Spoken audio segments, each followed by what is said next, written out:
Hello and welcome दोस्तों। स्वागत है आप सभी का आपके अपने YouTube चैनल स्टडी IQ में। मैं प्रशांत तिवारी आप सभी का स्वागत करता हूं योजना के इस मार्च एडिशन वाले सेशन के अंदर में। बहुत ही अच्छा अपना सेशन रहता है और आपको ऑलरेडी पता है कि हमने 2021 के योजना और कुरुक्षेत्र दोनों मैगजीन्स को कवर कर लिया है। ऑलरेडी वो ईयरली बेसिस पे कंप्लीट हो चुके हैं। बहुत ज्यादा आपने प्यार दिया। 1 लाख से ज्यादा व्यूज योजना वाले सेशन पे हो चुके हैं और कुरुक्षेत्र वाले सेशन पे 60,000 से ज्यादा व्यूज हो चुके हैं। अगर आपने नहीं देखा है तो उनको भी जाके देख लीजिए।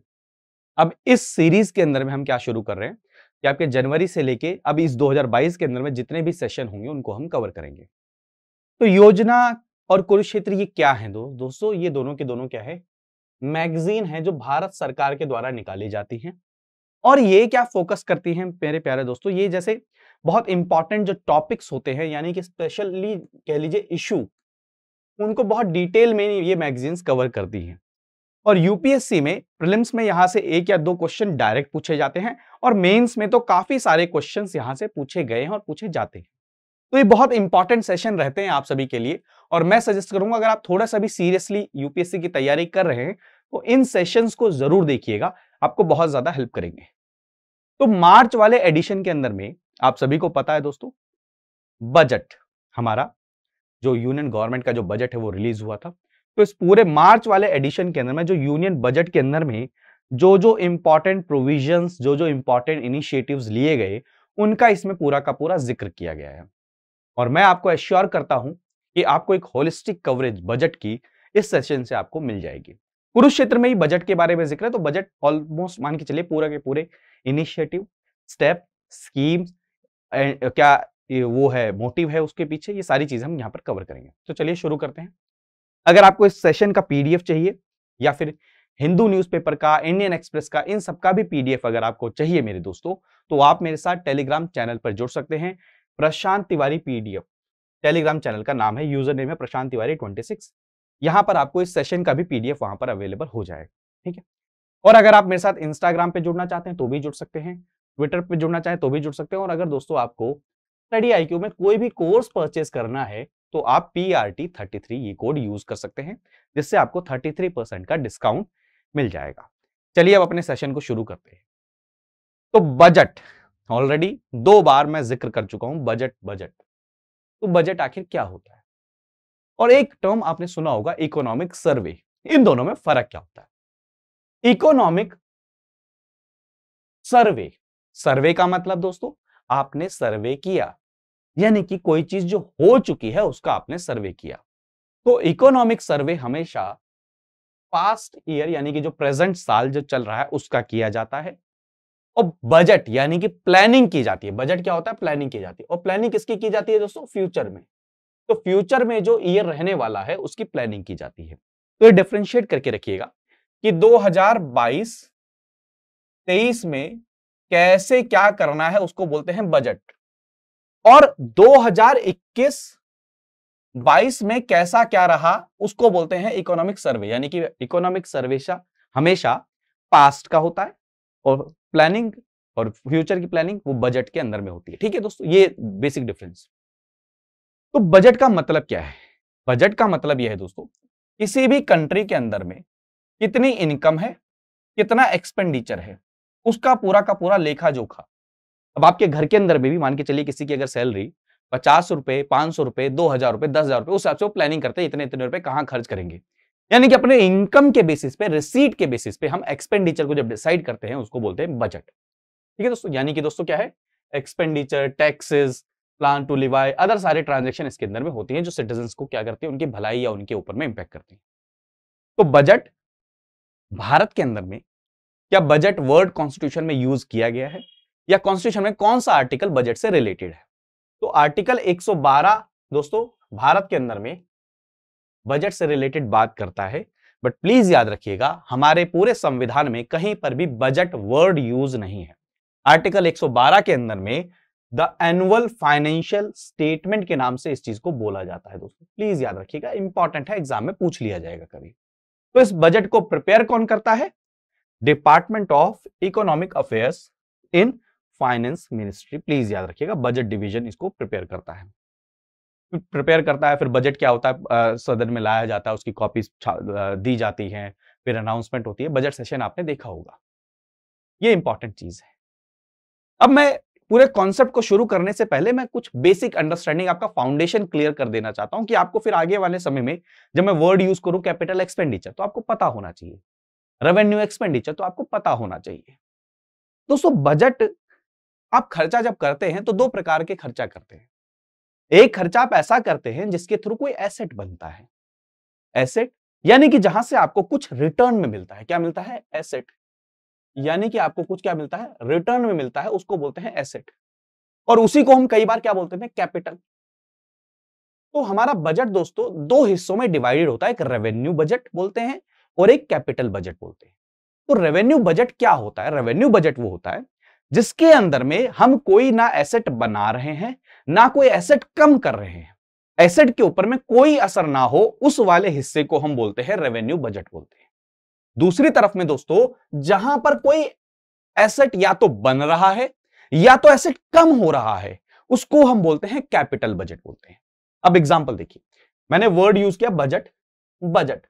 तो दोनों के अंदर में दोस्तों रिसीट भी होती है, इनकम, और दोनों के अंदर में आउटकम भी मतलब आउटगोइंग भी होता है, एक्सपेंडिचर भी।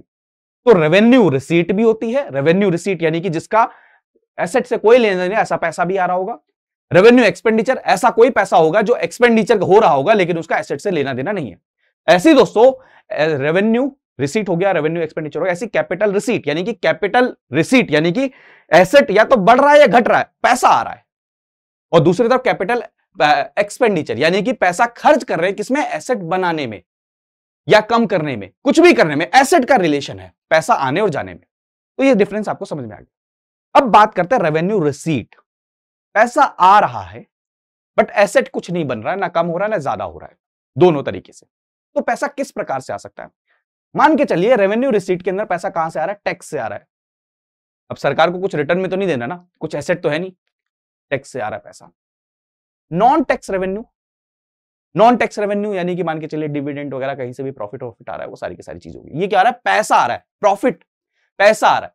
यहां पे कोई एसेट नहीं बन रहा, ना एसेट कम हो रहा है, ठीक है प्लीज। Capital expenditure. अब दोस्तों कैपिटल एक्सपेंडिचर के बारे में बात करते हैं। कैपिटल नहीं, ये है रेवेन्यू एक्सपेंडिचर। क्या है दोस्तों? रेवेन्यू एक्सपेंडिचर, इसकी बात करते हैं। अब रेवेन्यू एक्सपेंडिचर किस किस प्रकार के हो सकते हैं? यानी कि खर्चा कर रहे हो जिससे कोई कैपिटल में फॉर्मेशन नहीं हो रहा। खर्चा किस किस प्रकार का हो सकता है? सैलरी देना, इंटरेस्ट की पेमेंट करना, ये सब क्या हो गया? एक्सपेंडिचर। सब्सिडीज देना, रिलीफ देना, लोगों को असिस्टेंस में प्रोग्राम देना, क्या कई सारी स्कीम जैसे सम्मान निधि, ये सब में क्या है? पैसा आप दे रहे हो ना, एक्सपेंडिचर कर रहे हो, खर्चा कर रहे हो, बट कोई एसेट क्रिएट नहीं कर रहे हो। तो ये हो गया। अब कैपिटल वाले में जाते हैं। एग्जांपल देखिए, एग्जांपल इसलिए दे रहा हूं क्योंकि एग्जाम में ये क्वेश्चन पूछे जाते हैं, इसलिए मैं इतना डिटेल में समझा रहा हूं, वरना मैं नहीं समझाता। अब कैपिटल रिसीट, पैसा आ रहा है, कैसे आ सकता है कैपिटल में? मान के चलिए आपने किसी को लोन दे रखा था। अब देखिए लोन वाला कॉन्सेप्ट जरूर याद रखिए, जब भी आप किसी को लोन देते हैं वो क्या होता है? आपका एसेट होता है। मैंने किसी को लोन दिया, वहां से इंटरेस्ट भी मिलेगा और बाद में वो लोन मेरे को वापस में पे भी किया जाएगा, यानी कि दोस्तों मेरा क्या है? एसेट, ठीक है। और दूसरे वाले के ऊपर क्या होता है? लायबिलिटी का काम करता है। यानी कि दोस्तों मान के चलिए मेरी कोई कंपनी है, मैंने उसको बेच दिया, मेरा एसेट क्या हो गया? कम हो गया, बट क्या है? रिसीट आ गई, तो ये क्या हो गया? कैपिटल रिसीट के अंदर में आ गया। मान के चलिए मैंने किसी को लोन दे रखा था, उसने लोन की रीपेमेंट कर दी, यानी कि दोस्तों मेरा एसेट तो कम हो गया, जो एसेट मेरे पास ऑलरेडी था वो कम हो गया। क्यों? क्योंकि लोन की पेमेंट हो चुकी है, लेकिन मेरे पास क्या हो गया? रिसीट आ गई, तो उसको बोलते हैं कैपिटल रिसीट। अब कैपिटल एक्सपेंडिचर क्या होता है दोस्तों? रोड बनाना। आप मान के चलिए क्या कर रहे हैं? सड़क बना रहे हैं, आप स्कूल बना रहे हैं, आप हेल्थ के सेक्टर में बना रहे हैं, आप कोई चीज खरीद रहे हैं, मान के चलिए डिफेंस के अंदर में कोई चीज खरीद रहे हैं, वो क्या है? एसेट है, और उनके ऊपर में खर्चा करना उसको बोलते हैं एक्सपेंडिचर। अब मान के चलिए आपने किसी स्टेट को या किसी और सरकार को लोन दिया है, वो भी क्या हो गया? एक्सपेंडिचर। आपकी जेब से पैसा जा रहा है ना, तो वो क्या हो गया? कैपिटल एक्सपेंडिचर की कैटेगरी में आता है। ठीक है दोस्तों, तो आई थिंक इससे ज्यादा डिटेल में कोई आपको डिफरेंशिएट करके नहीं बता पाएगा कि कैपिटल एक्सपेंडिचर, कैपिटल रिसीट, क्योंकि इस बार के बजट के अंदर में कैपिटल एक्सपेंडिचर की बहुत ज्यादा बात हुई है। तो चलिए अब शुरू करते हैं इस बजट को। तो सबसे पहले देखते हैं दोस्तों बूस्टिंग इंफ्रास्ट्रक्चर। इस पूरे बजट के अंदर में सबसे ज्यादा जो बात हुई है कि इंफ्रास्ट्रक्चर को कैसे बूस्ट किया जाए। दरअसल दोस्तों, आपके साथ कई सारे सेशन में मैं ऑलरेडी जिक्र कर चुका हूं कि इंफ्रास्ट्रक्चर एक ऐसी चीज है जो क्या करती है, आपके डायरेक्ट इंपैक्ट करती है किस चीज पे, जॉब क्रिएशन में। और इंफ्रास्ट्रक्चर किस प्रकार का, रोड बनाना, रेलवे बनाना, हवाई जहाज से रिलेटेड एयरपोर्ट बनाना, स्कूल्स बनाना, बिल्डिंग्स बनाना, ये सारी चीजें क्या है दोस्तों, ये क्या है, इंफ्रास्ट्रक्चर है। अब इंफ्रास्ट्रक्चर से देखिए कितने बेनिफिट मिलते हैं। पहली बात, वहां पर जॉब क्रिएशन डायरेक्ट हो रही है, डायरेक्ट, कि आप क्या कर रहे हो, वहां पर लोग काम करेंगे, इंजीनियर्स लगेंगे, मजदूर लगेंगे, बहुत सारी चीजें लगेंगी तो काम करेंगे। दूसरी तरफ देखा जाए दोस्तों, तो इनडायरेक्ट भी क्या है, इनडायरेक्ट जॉब क्रिएशन भी हो रही है। वो इनडायरेक्ट जॉब क्रिएशन कैसी है दोस्तों, मान के चलिए इंफ्रास्ट्रक्चर में स्टील की जरूरत है, तो स्टील कहां से आ रहा है, कंपनी से आ रहा है, तो उन कंपनी में भी तो क्या हो रही है, जॉब लग रही है, लोग जॉब कर रहे हैं। सीमेंट आ रहा है, तो सीमेंट भी क्या है, वहां पर भी कंपनी है, वहां पर भी जॉब है, वहां पर भी हो रहा है। ये हो गया। और इंफ्रास्ट्रक्चर को पुश देने के कारण में दोस्तों एक और बेनिफिट ये है कि इंफ्रास्ट्रक्चर में जो एंटरप्रेन्योर्स हैं, जिनके पास इन्वेस्टमेंट के लिए पैसा है, वो भी क्या कर रहे हैं, अपना पैसा यहां पर इन्वेस्ट कर रहे हैं और वहां से रिटर्न के बेसिस पे क्या ले रहे हैं, बेनिफिट ले रहे हैं। और वो उस बेनिफिट को और कहीं दोबारा से फिर क्या कर रहे हैं, इन्वेस्ट कर रहे हैं। और ये क्या हो रहा है, एक साइकिल बन रहा है सर हमारी इकोनॉमी के अंदर, जो क्या करेगा, अल्टीमेटली हेल्प करेगा। और इसलिए कहा जाता है कि कभी भी आपको अगर किसी कंट्री की इकोनॉमी को एकदम बिल्कुल रिवाइव करना है या वहां पर एकदम से जॉब का क्रिएशन करना है, तो इंफ्रास्ट्रक्चर वाले हिस्से पे ज्यादा फोकस करिए। इंफ्रास्ट्रक्चर बहुत ज्यादा क्या करता है, हेल्प करता है तुरंत डायरेक्ट जॉब क्रिएशन के अंदर में। Last year national infrastructure pipeline related ये बनाया गया कि हम 2025 तक 2030 तक किस किस प्रकार के इंफ्रास्ट्रक्चर को डेवलप करना चाहते हैं। इस साल एक पीएम गति शक्ति, गति स्पीड, शक्ति, हमें पावरफुल बनाना। स्पीड किसमें दोस्तों, ट्रांसपोर्टेशन के अंदर में, road, railway, highway, ports, airports, helipad, helicopter की लैंडिंग, क्या में वहां पे जोन, ये सारी चीजें क्या करना, डेवलप करना। यानी कि दोस्तों पूरे भारत के अंदर में ट्रांसपोर्टेशन को इतना इजी बना देना कि एक प्लेस से दूसरी प्लेस तक जाने में जरा सा भी समय ना लगे। और जब वो समय नहीं लगता है दोस्तों, तो उसके कई सारे क्या होते हैं, बेनिफिट्स होते हैं। आप सभी को ऑलरेडी ये चीज पता है दोस्तों। तो ये जो आपको ये हेल्प कर रहा है, इंफ्रास्ट्रक्चर आपको डेवलपमेंट में, जॉब क्रिएशन में हेल्प कर रहा है। तो पीएम गति शक्ति एक प्रोग्राम शुरू किया गया। पीएम गति शक्ति national master plan is a multi modal connectivity platform for integrated planning and coordinated implementation of infrastructure connectivity. In short, multi modal. Multi modal already बता चुका हूं, railway, airport, highways, road, ship, ये सब चीजों से related. तो इसमें क्या किया जाए, इंफ्रास्ट्रक्चर बनाया जा रहा है। अब खुद सोचिए आप दोस्तों, 100 पीएम गति शक्ति कार्गो टर्मिनल्स बनाए जाएंगे, हाईवेज बनाए जाएंगे, एयरपोर्ट्स बनाए जाएंगे। इससे बेनिफिट क्या हो रहा है, इससे बेनिफिट हो रहा है दोस्तों कि कनेक्टिविटी इंक्रीज हो रही है, माल का एक जगह से दूसरी जगह सप्लाई इंक्रीज हो रहा है। आप खुद सोचिए ये कितना ज्यादा बेनिफिशियल होगा भारत जैसी कंट्री के अंदर में, जिसकी जियोग्राफिकल लोकेशन को अगर देखा जाए तो बहुत ज्यादा बड़ी है। वहां पर अगर एक स्टेट से दूसरे स्टेट में कोई सामान लेकर जाना है दोस्तों, तो ये प्रोडक्ट को, मतलब प्रोडक्टिविटी कितनी ज्यादा इंक्रीज कर देगा अगर ये जो इंफ्रास्ट्रक्चर डेवलपमेंट से रिलेटेड अगर हम काम करते हैं तो।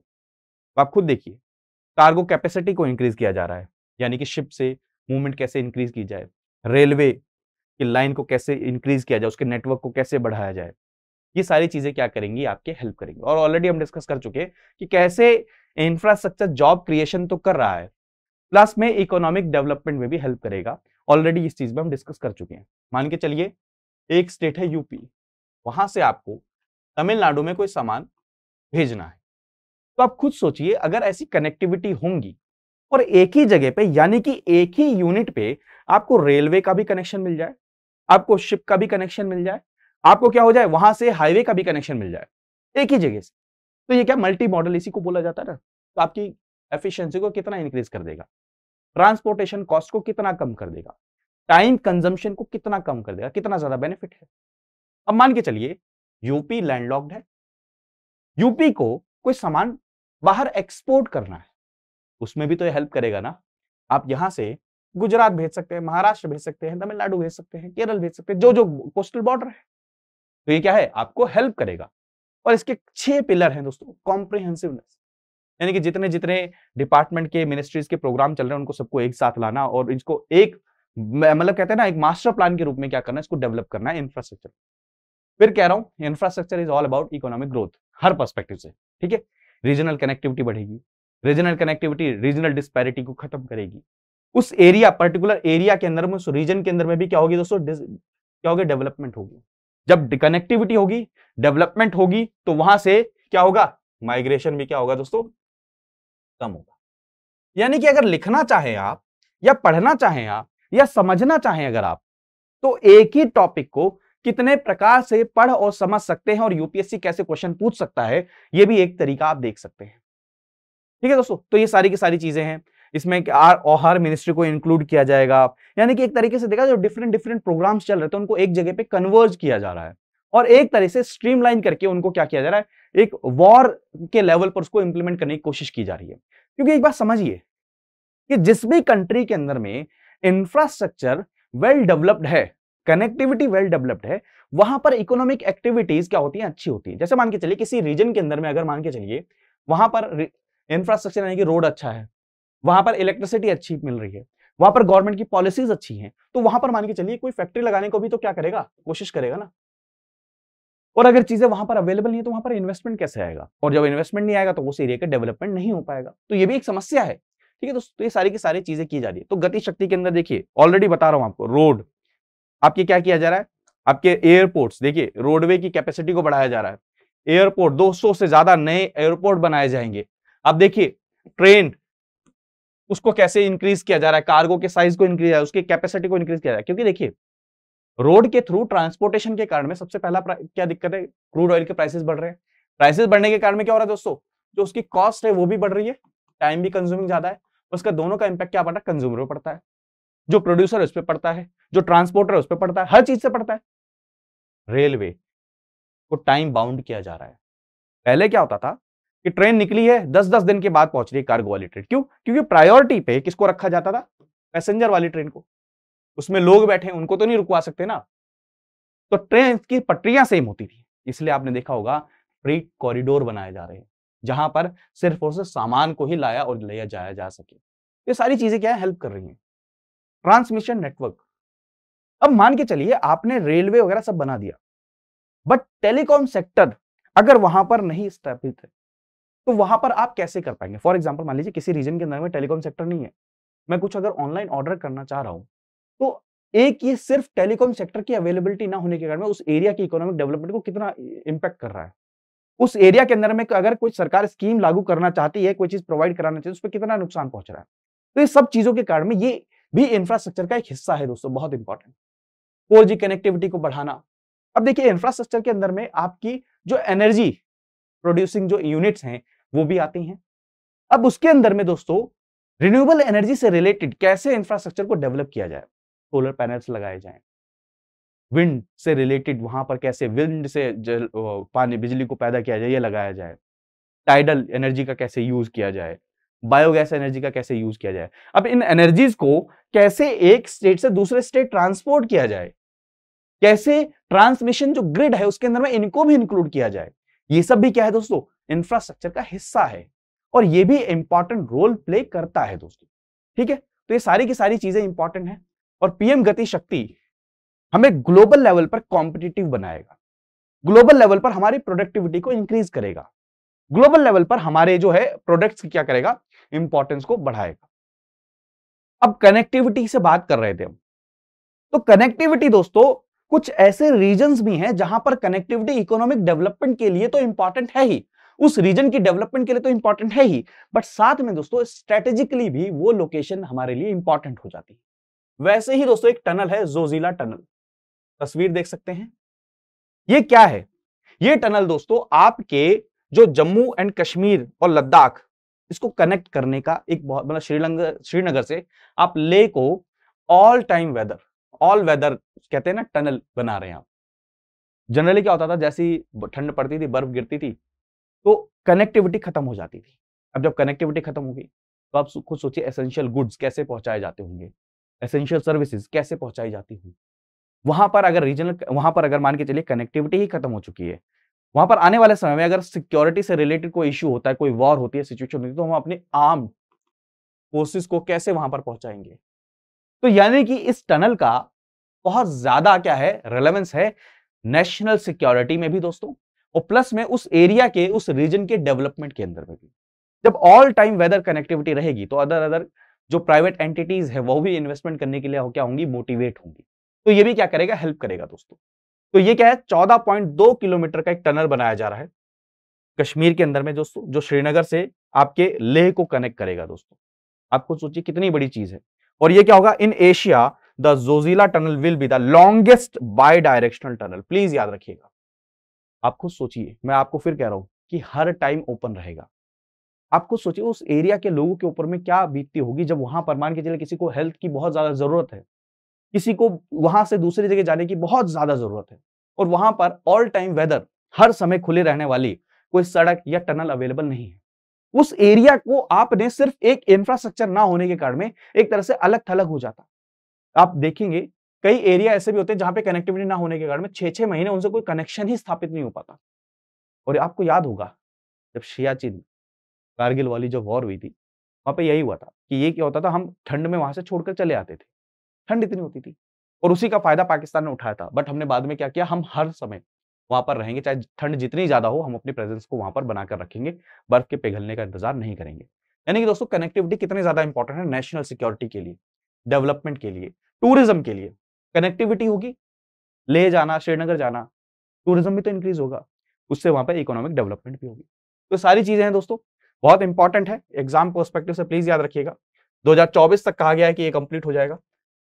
आपको हिंदू न्यूज़पेपर के एनालिसिस भी मैंने कराया था। ठीक है दोस्तों, तो आप देख सकते हैं अगर भारतमाला, अब एक चीज समझिए, भारतमाला हमारे यहां पर दोस्तों सबसे ज्यादा जो समस्या है वो टाइम की समस्या है, कि आपको एक रीजन से दूसरे रीजन में जाने में समय बहुत लग जाता है, कनेक्टिविटी।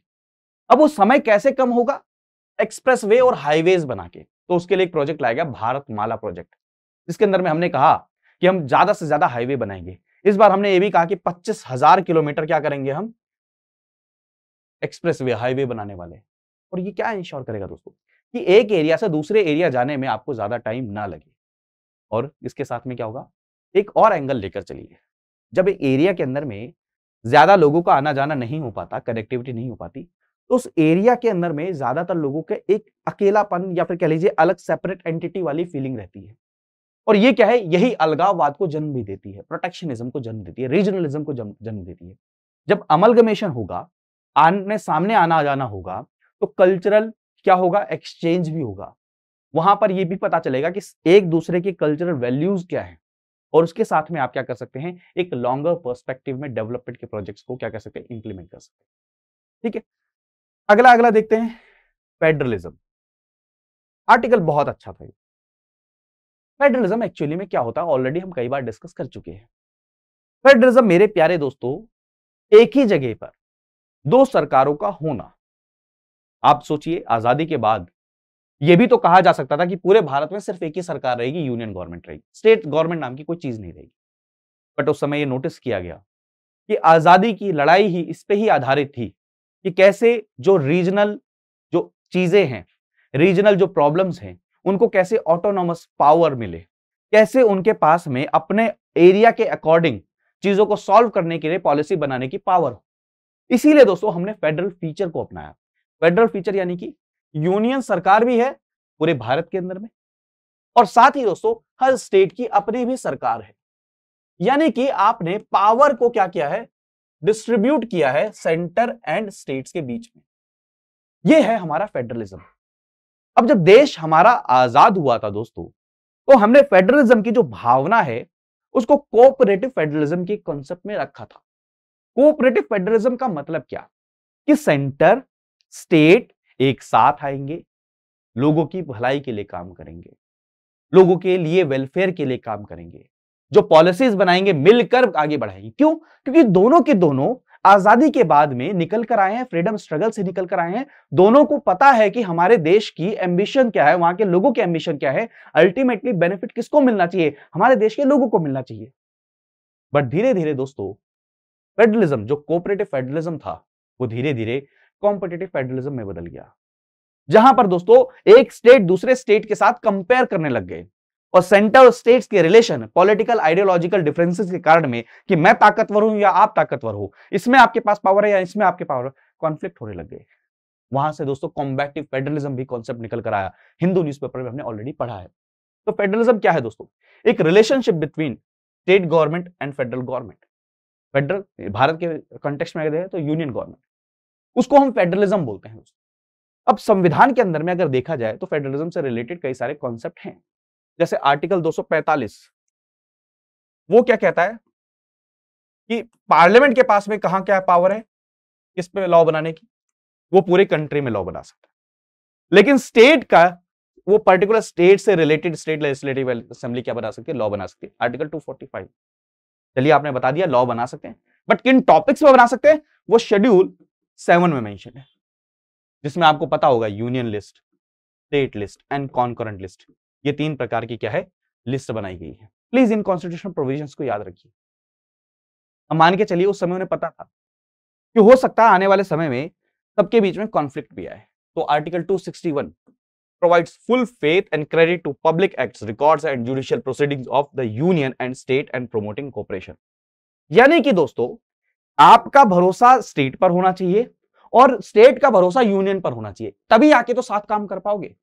और अगर कोई डिस्प्यूट होता है तो पार्लियामेंट क्या कर सकता है, डिस्प्यूट को एडजुडिकेट कर सकता है। अब डिस्प्यूट किस बारे में होगा? सबसे पहले उस समय लोगों ने सोचा था, जो संविधान बना रहे थे, सबसे बड़ा डिस्प्यूट पानी से रिलेटेड होगा, इससे ज्यादा कोई डिस्प्यूट होगा नहीं। तो inter state water dispute, Meghdoot project, Kaveri river, ठीक है, मुल्ला पेरियार डैम, ये सारी चीजें प्लीज लिंक करके रखिए, एग्जाम से पर्सपेक्टिव से इंपॉर्टेंट है। अब उन्हें क्या पता था कि आने वाले समय में आईएएस की ट्रांसफर, आईएएस की डेप्यूटेशन, सीबीआई की इंक्वायरी, इन सब चीजों से रिलेटेड भी क्या होगा, इश्यू क्रिएट होंगे। फिर गए कहां पर, आपके उसमें कोर्ट में जाने लग गए। मतलब उस समय तो उनको अच्छा ही लग रहा था ना कि आजादी से निकल कर आए तो सारी चीजें अच्छी अच्छी होंगी, लोगों की भलाई के लिए ही काम करेंगे। ज्यादा से ज्यादा प्रॉब्लम क्या होगी, वो भी चाहेंगे कि इरिगेशन होना चाहिए, हमारे लोगों को पानी मिलना चाहिए, दूसरे भी चाहेंगे हमें लोगों को पानी मिलना चाहिए। लोगों की भलाई के लिए बेचारे आपस में क्या करेंगे, कॉन्फ्लिक्ट करेंगे, इसलिए पार्लियामेंट उसमें सॉल्व कर सकता है। उनको तो यही लग रहा था आजादी के बाद में, बट उसके बाद में चीजें पॉलिटिकल आइडियोलॉजी के बेसिस पे चलने लगी। फिर आता है कॉम्पिटिटिव फेडरलिज्म। कॉम्पिटिटिव फेडरलिज्म का मतलब क्या? कॉम्पिटिटिव फेडरलिज्म क्या मतलब कि स्टेट्स आपस में कंपीट करें कि कौन अच्छा परफॉर्म कर रहा है, और नीति आयोग इसमें बहुत इंपॉर्टेंट रोल, अभी आप सबको पता है नीति आयोग बहुत ज्यादा क्या कर रहा है, इंपॉर्टेंट रोल प्ले कर रहा है। देखिए दोनों जगह पे आप एग्जांपल दे सकते हैं। जब कोऑपरेटिव फेडरलिज्म की बात हो तो आप जीएसटी का एग्जांपल दे सकते हैं, नीति आयोग का भी एग्जांपल दे सकते हैं। दोनों कैसे? जीएसटी एक ऐसी जगह है जहां पर स्टेट्स ने अपनी टैक्स की पावर को खत्म किया और साथ में आए कि आइए हम साथ में मिलकर जीएसटी को लागू करते हैं। नीति आयोग, वन इंडिया, भारत के सभी लोगों का, सभी गवर्निंग काउंसिल, सभी के सभी एक साथ आकर बैठते हैं, डिसीजन लेते हैं, ठीक है, कोऑपरेटिव फेडरलिज्म की। बट नीति आयोग ने एक और कॉन्सेप्ट लेकर आया, वो कॉम्पिटिटिव फेडरलिज्म, कि हम क्या करेंगे, स्टेट्स के बीच में कंपटीशन करते हैं कि ये स्टेट अच्छा परफॉर्म करने के लिए क्या हो, मतलब आप ह्यूमन नेचर है, आप अगर ज्यादा अच्छा परफॉर्म करवाना चाहते हैं किसी से तो उनको इंसेंटिवाइज करिए, उनके अंदर में कंपटीशन की भावना पैदा कर दीजिए, जैसे आपके अंदर भी होती होगी, इसकी मेरी रैंक इतनी, इससे ज्यादा आनी चाहिए, ये होना चाहिए, कंपटीशन। बट कंपटीशन के साथ में दोस्तों एक और समस्या भी है। समस्या क्या है? कॉम्पिटिटिव फेडरलिज्म के अंदर में आप एक तरह से एक और चीज बहुत बड़ी समस्या होती है कि आरोप ये लगाया जाता है कि बायस्ड होता है यूनियन, उनके प्रति बायस्ड होता है जो अदर पॉलिटिकल पार्टी आइडियोलॉजी से रिलेटेड होते। कई सारे स्टेट से आरोप लगाते हैं कि सेंटर यूनियन उनको फेवर करता है जो उनकी पॉलिटिकल पार्टी से बिलोंग करते हैं, ठीक है, तो ये भी एक समस्या है। इसमें एक और समस्या है कि आप कॉम्पिटिटिव फेडरलिज्म की तरफ जब जाते हैं दोस्तों, तो वहां पर आप जो रीजनल डिस्पैरिटी है उसको अकाउंटेबल नहीं लेते हैं, कि कई सारे स्टेट्स ऐसे हैं जो अफोर्ड ही नहीं कर सकते, कई सारे स्टेट्स में ऐसी डेवलपमेंट है ही नहीं, तो ये भी एक बहुत बड़ी समस्या है, ठीक है दोस्तों। तो ये सारी चीजें लिंक करके रखिए आपस में। तो कोऑपरेटिव, कॉम्पिटिटिव, अब आता है कॉम्बैटिव। कॉम्बैटिव फेडरलिज्म क्या दोस्तों? स्टेट तो कंपटीशन कर ही रहे थे, अब स्टेट और सेंटर के रिलेशन इतने खराब हो गए कि कॉम्बैट की सिचुएशन में आ गए। वेस्ट बंगाल, महाराष्ट्र, आपने देखा होगा तमिलनाडु, केरल, लगातार अपोज, विरोध सेंट्रल गवर्नमेंट का, और सेंट्रल गवर्नमेंट उनके अगेंस्ट। तो ये चीजें क्या है, कॉम्बैट की सिचुएशन में आ गई, जो कि हमारे संविधान निर्माताओं ने उम्मीद नहीं करी थी दोस्तों। तो आई थिंक ये फेडरलिज्म से रिलेटेड ये चीजें आपको कॉन्सेप्ट समझ में आया होगा। और दोस्तों इसका वे फॉरवर्ड क्या हो सकता है कि भारत के लिए सबसे ज्यादा इंपॉर्टेंट है दोस्तों कि स्टेट और सेंटर एक साथ आकर काम करें, क्योंकि अभी भी दोस्तों लोगों की बहुत सारी समस्याएं हैं जिनका निवारण होना जरूरी है। बेसिक नेसेसरी जो चीजें हैं वो ही उनके पास में अवेलेबल नहीं है। एजुकेशन, हेल्थ केयर सेक्टर, इन सब चीजों की बहुत ज्यादा जरूरत है, और यहां पर साथ आकर ही काम करना पड़ेगा, तभी चीजों का क्या मिल सकता है, सॉल्यूशन मिल सकता है मेरे दोस्तों। तो ये इंपॉर्टेंट टॉपिक था, हमने किया। अब दोस्तों एक और कॉन्सेप्ट को समझने की कोशिश करिए। हम जब सस्टेनेबल डेवलपमेंट की बात करते हैं तो जनरली हम नेशनल लेवल पर सस्टेनेबल डेवलपमेंट की बात करते हैं कि नेशनल लेवल पर सस्टेनेबल डेवलपमेंट होना चाहिए। एक कंट्री के लेवल पर सस्टेनेबल डेवलपमेंट के जो गोल्स हैं 2030 तक, उनको हमें अचीव करना चाहिए। बट क्या हम इन सस्टेनेबल डेवलपमेंट गोल्स को लोकल लेवल पर, अर्बन बॉडीज, लोकल लेवल की बॉडीज, पंचायत, म्युनिसिपल, उनमें अगर लेकर जाएं, तो आप खुद सोचिए, जब पूरे भारत में हम सस्टेनेबल डेवलपमेंट की बात कर रहे हैं, तो उन छोटे छोटे रीजन्स में अगर सस्टेनेबल डेवलपमेंट हो गया, तो ऑटोमेटिकली सोचिए कितना ज्यादा सस्टेनेबल डेवलपमेंट पूरे भारत के अंदर होगा। और अगर ऐसा नहीं होता है तो सिर्फ नाम मात्र के लिए हम डाटा को तो टिक मार्क कर देंगे, बट एक्चुअली में जो लोगों के लाइफस्टाइल में चेंज होना चाहिए, जो बिहेवियरल चेंज होना चाहिए, जो ऑब्जेक्टिव है किसके लिए, लोगों के लिए, वो चीज नहीं हो पाएगी। इसलिए दोस्तों localisation of sustainable development goals, यानी कि जो सस्टेनेबल डेवलपमेंट गोल्स हैं वो लोकल लेवल तक कैसे पहुंचे, लोकल बॉडीज के द्वारा। इसलिए दोस्तों आपको ध्यान होगा, मैंने आपको पढ़ाया भी था पीआईबी के अंदर में, कि भारत सरकार लोकल लेवल की गवर्नमेंट को क्या कर रही है, मोटिवेट कर रही है, समिट बुला रही है कि आप कैसे सस्टेनेबल डेवलपमेंट गोल के बारे में अपने रीजन के हिसाब से अवेयर हों और उनको वहां पर इंप्लीमेंट करने की क्या करें, कोशिश करें दोस्तों। तो प्लीज याद रखिए सस्टेनेबल डेवलपमेंट गोल से रिलेटेड कि आप कैसे सस्टेनेबल डेवलपमेंट गोल को अचीव करेंगे, ठीक है, लोकल लेवल पे, रीजनल लेवल पे, अपने इंपॉर्टेंस। तो एक बार ये नजर दौड़ा लेते हैं क्या क्या गोल हैं। No poverty first, zero hunger, sustainable development goal 2। Exam में ऑलरेडी क्वेश्चन आ चुका है कि कौन से नंबर का कौन सा गोल होता है, प्लीज याद रखिए। गुड हेल्थ एंड वेलबींग्स, लोगों को अच्छी सुविधाएं मिले हेल्थ से रिलेटेड। क्वालिटी ऑफ एजुकेशन, पढ़ाई भी सभी को सही मिलनी चाहिए, ये भी एक। अब आपको सोचिए सारी चीजें अगर लोकल लेवल पर हों तो कितना अच्छा होगा।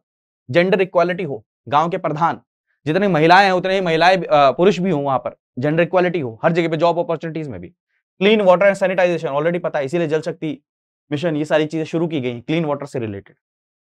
अफोर्डेबल क्लीन एनर्जी, इसीलिए तो दोस्तों हम रिन्यूएबल एनर्जी की तरफ जा रहे हैं ना।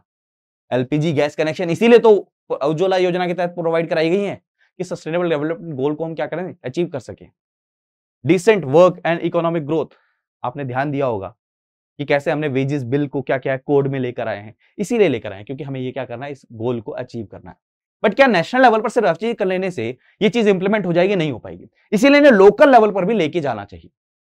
इंडस्ट्री एंड इनोवेशन, इसीलिए देखा होगा आपने कि इनोवेशन से रिलेटेड हम बार बार जो लोगों को क्या है उससे रिलेटेड, ट्रेडमार्क से रिलेटेड, पेटेंट से रिलेटेड अवेयर कर रहे हैं।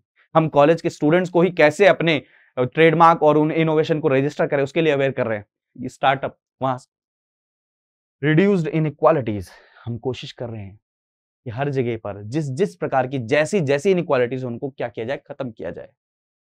Sustainable cities and communities, already हमने देखा कई सारी सिटीज ऐसी बनाई जा रही हैं जहां पर एनर्जी कम यूज हो, जहां पर क्लीन एनर्जी यूज हो, जहां पर ऑलरेडी कूलिंग हो, वहां पे रेफ्रिजरेटर, इजी एसी की जरूरत ना पड़े, वहां पे पब्लिक ट्रांसपोर्ट का यूज हो, यानी कि सस्टेनेबल, ठीक है, responsible and consumption and production.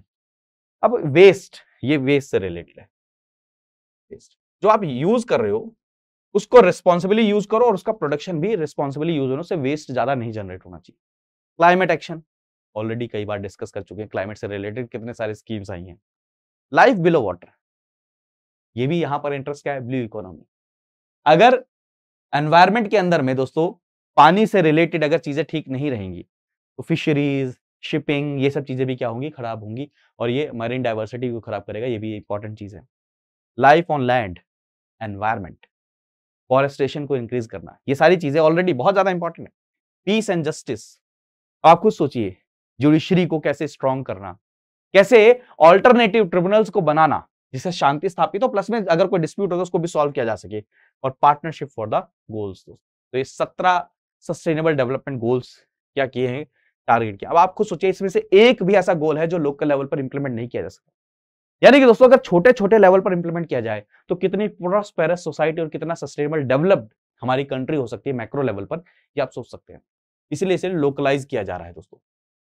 ठीक है दोस्तों, इंक्लूसिव सस्टेनेबल डेवलपमेंट होगा, रीजनल डिस्पैरिटी खत्म होगी, रीजनल कनेक्टिविटी इंक्रीज होगी, सारी की सारी चीजें हैं। ठीक है दोस्तों, बहुत ज्यादा इंपॉर्टेंट है ये दोस्तों। Integrated multi level multi stakeholder approach रहेगी इसके अंदर में, स्ट्रॉन्ग नेशनल कमिटमेंट रहेगी दोस्तों जो प्रोवाइड करेगा। ठीक है दोस्तों, अब ये क्या था, उसी से रिलेटेड, फेडरलिज्म से रिलेटेड। क्यों? क्योंकि लोकल लेवल पर अभी तक हम सेंटर और यूनियन और मतलब क्या स्टेट और सेंटर के बीच देख रहे थे, और वहां पर हमें स्ट्रॉन्ग करना पड़ेगा किसको, लोकल लेवल को भी, चाहे वो स्टेट लेवल पर या फिर लोकल लेवल पर, ये भी फेडरलिज्म का हिस्सा है। अब बात आती है कि कैसे फिस्कल फेडरलिज्म की बात करते हैं। दरअसल दोस्तों, हम जनरली फेडरलिज्म को सिर्फ दो कॉन्सेप्ट में पढ़ते हैं, एक इसमें कि पावर का डिस्ट्रीब्यूशन कैसा, शेयर कैसा है, दूसरा कभी कभी पढ़ लेते हैं फिस्कल फेडरलिज्म। फिस्कल फेडरलिज्म का मतलब क्या दोस्तों, कि पैसा जो है यूनियन से स्टेट्स को कैसे कैसे मिल रहा है, किस स्टेट को ज्यादा मिल रहा है, किस स्टेट को कम मिल रहा है, क्या इसके अंदर में तो कोई बायसनेस नहीं हो रहा है। स्पेशली कोविड के बाद में तो आपने देखा होगा कि कई सारे स्टेट्स को ज्यादा पैसों की जरूरत थी, तो वहां पर कैसे दिया जाए, क्योंकि उन्होंने अपने टैक्स की पावर को क्या किया, सरेंडर कर दिया जीएसटी के माध्यम से। तो पैसे का सोर्स कहां से बचा उनके पास में, यूनियन से। तो वहां पर कैसे एक साथ आ रहे हैं, वहां पर कैसे कंपटीशन हो रहा है, और वहां पर कैसे कॉम्बैटिव फेडरलिज्म की तरफ जा रहे हैं, उस बारे में भी। ठीक है दोस्तों, ये सारी की सारी चीजें हैं, क्योंकि दोस्तों अब हर एक तरह से देखा जाए तो सारी की सारी चीजें, सारा पैसा उन्हीं के पास में आ चुका है। तो कैसे पैसा, यानी कि हर किसी में देखिए, क्या किसी भी चीज को, किसी भी काम को, फंक्शन को इंप्लीमेंट करने के लिए, किसी पॉलिसी को इंप्लीमेंट करने के लिए, कोई भी इनिशिएटिव को इंप्लीमेंट करने के लिए क्या चाहिए, अल्टीमेटली पैसा चाहिए, मनी। वो पैसा कहां से आ रहा है, सेंटर से आ रहा है। तो ये आरोप लगाया जाता है सेंटर वो पैसा देने में भी क्या कर रहा है, पार्शियलिटी कर रहा है, स्टेट्स को पैसा नहीं दे रहा है। स्टेट्स के पास जो ऑटोनॉमी थी, किससे रिलेटेड, टैक्स कलेक्ट करने से रिलेटेड, वो जीएसटी के साथ चली गई है। अब आप खुद सोचिए, मैंने आपको कह दिया आप पावरफुल हो अपने एरिया में, आपके पास पैसा ही नहीं है, आपके पास काम करने के लिए, प्लांट्स लगाने के लिए एक्चुअल में जो मॉनेटरी चाहिए होता है सपोर्ट, वही नहीं है, तो आप कैसे ऑटोनोमस। यानी कि दोस्तों, पावर सिर्फ देना और साथ में उसके मॉनेटरी बेनिफिट्स यानी कि मॉनेटरी पावर होना, ये बहुत ज्यादा इंपॉर्टेंट है, तभी आप सही मायने फेडरलिज्म को क्या कर सकते हैं, स्थापित कर सकते हैं। ये बहुत समस्या आई, और रिसेंटली दोस्तों जो आप अगर देखेंगे, स्पेशली जो कोविड के बाद है, वहां पर कई बार इस चीज को मतलब कहा गया कि हमें पैसे की ज्यादा जरूरत है, और सेंटर ने उस समय देने से मना कर दिया, सेंटर ने कहा हम बाद में देंगे। तो ये भी बहुत बड़ी प्रॉब्लम आई थी। तो फिजिकल फेडरलिज्म को कैसे इंक्रीज किया जाए, देखिए, अगर फिजिकल फेडरलिज्म इंक्रीज नहीं होता है तो उसके साथ एक और समस्या है। अब फेडरलिज्म यानी कि पैसा सेंटर के पास, स्टेट के पास, अगर स्टेट के पास पैसा ही नहीं रहेगा दोस्तों, तो वो अपने लोकल लेवल पर नए नए इनिशिएटिव्स कैसे ले पाएंगे, नए नए सेटअप कैसे कर पाएंगे, इंसेंटिवाइज कैसे कर पाएंगे। और ये अगर चीजें नहीं होंगी दोस्तों, तो जो आप डबल डिजिट के अंदर में ग्रोथ करना चाहते हो, वो नहीं हो पाएगा। इसलिए दोस्तों फिस्कल फेडरलिज्म की तरफ जाना, यानी कि फिस्कल एरिया के अंदर में भी एक साथ कोऑपरेशन होना, वो भी इंपॉर्टेंट है। कई सारी स्कीम्स ऐसी होती हैं दोस्तों, जहां पर सेंटर एंड स्टेट मिलकर साथ में काम करते हैं। कई सारी स्कीम्स ऐसी होती है जहां पर मॉनेटरी जो चीजें हैं उनको डिवाइड किया जाता है, शेयर किया जाता है किसके, सेंटर और स्टेट्स के बीच में। तो फिस्कल फेडरलिज्म होना बहुत ज्यादा इंपॉर्टेंट हो जाता है। ठीक है दोस्तों, अगर ये चीजें नहीं होती है तो इकोनॉमिक स्लो डाउन हो जाएगा। अब आप खुद सोचिए, किसी एक एरिया के अंदर, किसी एक रीजन में अगर डेवलपमेंट हो जाए, दूसरे में ना हो, तो कितनी बड़ी समस्या है, ये भी एक बहुत बड़ी प्रॉब्लम है। तो ये सारी चीजें क्या है, इंपॉर्टेंट है। ठीक है दोस्तों, तो ये सारी की सारी चीजें क्या है, इंपॉर्टेंट है। टैक्स से रिलेटेड देख लीजिए, बजट के अंदर में इस बार टैक्स से प्रपोजल क्या क्या आए हैं। तो फेडरलिज्म हमने कंप्लीट कर लिया, अब टैक्स प्रपोजल देखते हैं। टैक्स दोस्तों डायरेक्ट टैक्स होता है, इनडायरेक्ट टैक्स होता है। डायरेक्ट टैक्स यानी कि जो आपसे डायरेक्ट कलेक्ट किया जाए, यानी कि सोर्स जो है, पॉइंट ऑफ जहां पर अप्लाई किया जा रहा है वो आप है। इनडायरेक्ट टैक्स यानी कि इनडायरेक्टली आप पे कर रहे हैं, ठीक है, एक जगह से जहां से कलेक्ट हो रहा है वहां से नहीं, कोई दूसरा उसको पे कर रहा होता है। तो आप देख लीजिए, सबसे पहले एक चीज इसमें बजट के अंदर में अनाउंस किया गया, अपडेटेड रिटर्न। कई सारे लोग आप में से आपके पेरेंट्स वगैरह इनकम टैक्स की रिटर्न फाइल करते हैं, तो डेट निकल जाने के बाद आप दोबारा से क्या कर सकते हैं, अपडेटेड रिटर्न को क्या कर सकते हैं, फाइल कर सकते हैं अपने एडिशनल टैक्स डिडक्शन के ऊपर में कि अरे वो उसको फाइल करना भूल गए थे या उसको काउंट नहीं किया था, तो आप अपडेटेड उसको ही कर सकते हैं। Budget proposes new provision permitting tax payers to file and updated return on payment of additional tax. ठीक है दोस्तों, कर सकते हैं इसे। अब कोऑपरेटिव सोसाइटी से अलग मंत्रालय बनाया गया है। अब कोऑपरेटिव सोसाइटीज क्या होती हैं? फॉर एग्जांपल जैसे सेल्फ हेल्प ग्रुप लोकल, इसको एक तरह से लीजिए कि कई सारी कंपनीज क्या होती हैं, वहां पर किसी के पास एक साथ पैसा होता है, वो एक साथ पैसा लगाते हैं, कंपनी खड़ा करते हैं, प्रोडक्शन शुरू कर देते हैं। अब लोकल एरिया में जो ग्रामीण क्षेत्र है वहां पर कई जगह ऐसा भी होता है कि वहां पर एक किसी के पास इतना पैसा नहीं होता, वो एक साथ आते हैं, कोऑपरेट करते हैं, पैसा मिलाते हैं और सोसाइटी बनाते हैं और फिर प्रोडक्शन शुरू करते हैं। अब प्रॉब्लम क्या हुई कि एक टैक्स लगता है किस पे, यानी मैं उस पे जो कॉर्पोरेट कंपनीज होती है उनके ऊपर में टैक्स लगता है, उसको बोलते हैं ऑल्टरनेटिव मिनिमम टैक्स बोलते हैं। अब दोस्तों क्या है, आपके इनके लिए कम किया गया था, किसके लिए, आपके कंपनीज के लिए कम किया गया था, बट कोऑपरेटिव सोसाइटीज के लिए कम नहीं था। तो क्या क्या लेवल प्लेइंग फील्ड बनाने के लिए बजट ने क्या क्या प्रपोज किया है, ऑल्टरनेटिव टैक्स को किसके लिए, कोऑपरेटिव सोसाइटीज के लिए भी, उसको भी 15% पे ले आए, इस पे 15% पे ले आए। इससे क्या होगा कि दोनों इक्वल रहेंगे, दोनों बराबर रहेंगे। अब जब दोनों बराबर रहेंगे तो दोनों एक दूसरे के साथ क्या कर सकते हैं, पार्टिसिपेट कर सकते हैं। और एक और चीज समझिए, ये कम करने का रीजन ये है दोस्तों कि हम चाहते हैं कि कोऑपरेटिव सोसाइटीज ज्यादा फलें फूलें, वो भी बढ़े, क्योंकि दोस्तों कोऑपरेटिव सोसाइटीज ज्यादातर क्या है, रूरल एरियाज के अंदर में है। वो जो वीकर सेक्शन है उनको हेल्प कर रही है, उनको एम्पावर कर रही है, वो वुमेन को हेल्प कर रही है, उनको एम्पावर कर रही है, वो आपके जो SC ST OBC जो कम्युनिटी है उनको क्या कर रही है, हेल्प कर रही है, उनको एम्पावर कर रही है। इसलिए दोस्तों कोऑपरेटिव सोसाइटीज का स्ट्रांग होना बहुत ज्यादा जरूरी है। और कोऑपरेटिव सोसाइटीज दोस्तों हमारे फंडामेंटल राइट्स, हमारे DPSP, इनके अंदर भी क्या है, मेंशन्ड है दोस्तों, इसलिए बहुत ज्यादा इंपॉर्टेंट है। तो प्लीज ये याद रखिए एग्जाम के लिए। और कोऑपरेटिव सोसाइटी हमारे इकोनॉमी के अंदर में भी क्या करती है, बहुत पॉजिटिवली क्या करती है, कॉन्ट्रीब्यूट करती है। एग्जाम्पल ले लीजिए, लिज्जत पापड़, अमूल दूध, ये सब क्या है दोस्तों, कोऑपरेटिव सोसाइटीज के क्या है, वो है। ठीक है दोस्तों, अब जो नेशनल पेमेंट जो क्या पेंशन स्कीम है उसके अंदर में गवर्नमेंट जो कंट्रीब्यूट कर रही है 14% सैलरी, उसके अंदर में किया जाए, ये सारी चीजें हैं ऑलरेडी, ये सब देख लेंगे अब, बट जो इंपॉर्टेंट है वो आपको मैं ऑलरेडी बता रहा हूँ। ठीक है, वर्चुअल डिजिटल एसेट्स के ऊपर में क्या क्या है, टैक्स लगाने की बात की गई है। डिजिटल एसेट यानी कि क्रिप्टो करेंसीज, इन करेंसी को हमने रिकॉग्नाइज नहीं किया है, ये ऑलरेडी हम कई बार कर चुके हैं। जब हिंदू न्यूज़पेपर पढ़ते थे तो उसके अंदर हमने कहा कि इसको रिकॉग्नाइज नहीं किया है, बट हमने यहाँ ये इंश्योर किया है कि इनसे जो भी प्रॉफिट होगा उनसे हम क्या करेंगे, टैक्स कलेक्ट करेंगे। इसके पीछे के दो रीजन है, एक, यहां से हम रेवेन्यू तो कलेक्ट करेंगे ही, साथ में दोस्तों हम ये भी इंश्योर करेंगे कि अगर हम इतना हैवी यानी कि 30% का टैक्स इनसे लेंगे तो जो नॉन सीरियस प्लेयर्स हैं या जो मिडिल इनकम ग्रुप हैं, जो जिनको ज्यादा नॉलेज नहीं है, वो बस खाली शौकिया तौर पर यहां पर चले जाते हैं, इन्वेस्ट करने लगते हैं, फिर उनका लॉस हो जाता है और फिर वो कहीं के नहीं रहते, उनको पहले ही रोक देना कि भैया आपके ऊपर 30% टैक्स लगेगा अगर कुछ भी कमाओगे। तो ह्यूमन का माइंडसेट होता है, वो टैक्स के हिसाब से क्या करता है, अरे छोड़ो फिर यहाँ पर कमाने फायदा क्या है, रिस्क भी लो और कमाना भी नहीं। तो यानी कि डिसइंसेंटिवाइज करना, लोगों को पहले ही क्या करना कि भैया आप यहां पर इन्वेस्ट ना करें, ये भी एक प्रकार का एक मोटिव है दोस्तों, बिहेवियरल चेंज लाने के लिए। ठीक है दोस्तों, ठीक है, तो ये सारी की सारी चीजें क्या की गई, इंप्लीमेंट की गई है। अब इनडायरेक्ट टैक्स अगर देखा जाए, प्रपोजल किया गया है, क्या है, आप देखिए जीएसटी का जो टैक्स है वो इंक्रीज हो रहा है, लगातार इंक्रीज बढ़ रहा है, जीएसटी का जो बेस है हमारा टैक्स बेस वो भी इंक्रीज हो रहा है। स्पेशल इकोनॉमिक जोन बनाने की बात की गई। स्पेशल इकोनॉमिक जोन होते क्या है, जनरली दोस्तों आप किसी अगर एरिया में जाएं तो वहां पर टैक्स ज्यादा होता है, तो वहां पर क्या है, आपको बड़ी सारे क्या अप्रूवल लेने पड़ते हैं, वहां पर कई सारी एप्लीकेशंस डालनी पड़ती हैं, वो सब चीजों से क्या है आपको रिलैक्सेशन मिल जाएगा। ठीक है दोस्तों, कस्टम्स के अंदर में, पर्सनल टैक्स के अंदर में सारी चीजें ऑलरेडी हैं, हम डिस्कस कर चुके हैं सारी की सारी चीजें टैक्स से रिलेटेड। ठीक है, तो इसमें ज्यादा और कुछ परेशान होने की जरूरत नहीं है। तो टैक्स प्रपोजल से रिलेटेड सारी की सारी चीजें यहाँ पर अलाउंस कर दिया है, आप कर सकते हैं, कोई एरर रह गया उसको 2 साल के अंदर में, कितने 2 साल के अंदर में दोबारा से आप फाइल कर सकते हैं, प्लीज याद रखिएगा। ठीक है दोस्तों, ठीक है, क्लियर है। अब टैक्स रिसीट फाइलिंग ये सब चीजें क्या है, आईटी ड्रिवन हो, यानी कि आप क्या है, आप ऑनलाइन इंटरनेट का यूज करके फाइल कर सके। यानी कि दोस्तों इसमें एक और चीज समझिए कि यहां पर आपने वो भी इंश्योर किया है कि ह्यूमन का इंटरफेरेंस कम हो जाए। ह्यूमन का इंटरफेरेंस कम होगा तो क्या होगा, पार्शियलिटी, ये भी चीज क्या होगी, कम होगी धीरे धीरे। ये सब चीजें क्या किए गए, इनिशिएटिव्स लिए गए हैं। ठीक है, चले बजट को एक ग्लांस में देखिए, अगर देखा जाए तो एक्सपेंडिचर रिसीट से सारी की सारी चीजें हम क्या कर चुके हैं, ऑलरेडी पढ़ चुके हैं। तो चलिए अब आगे बढ़ते हैं दोस्तों।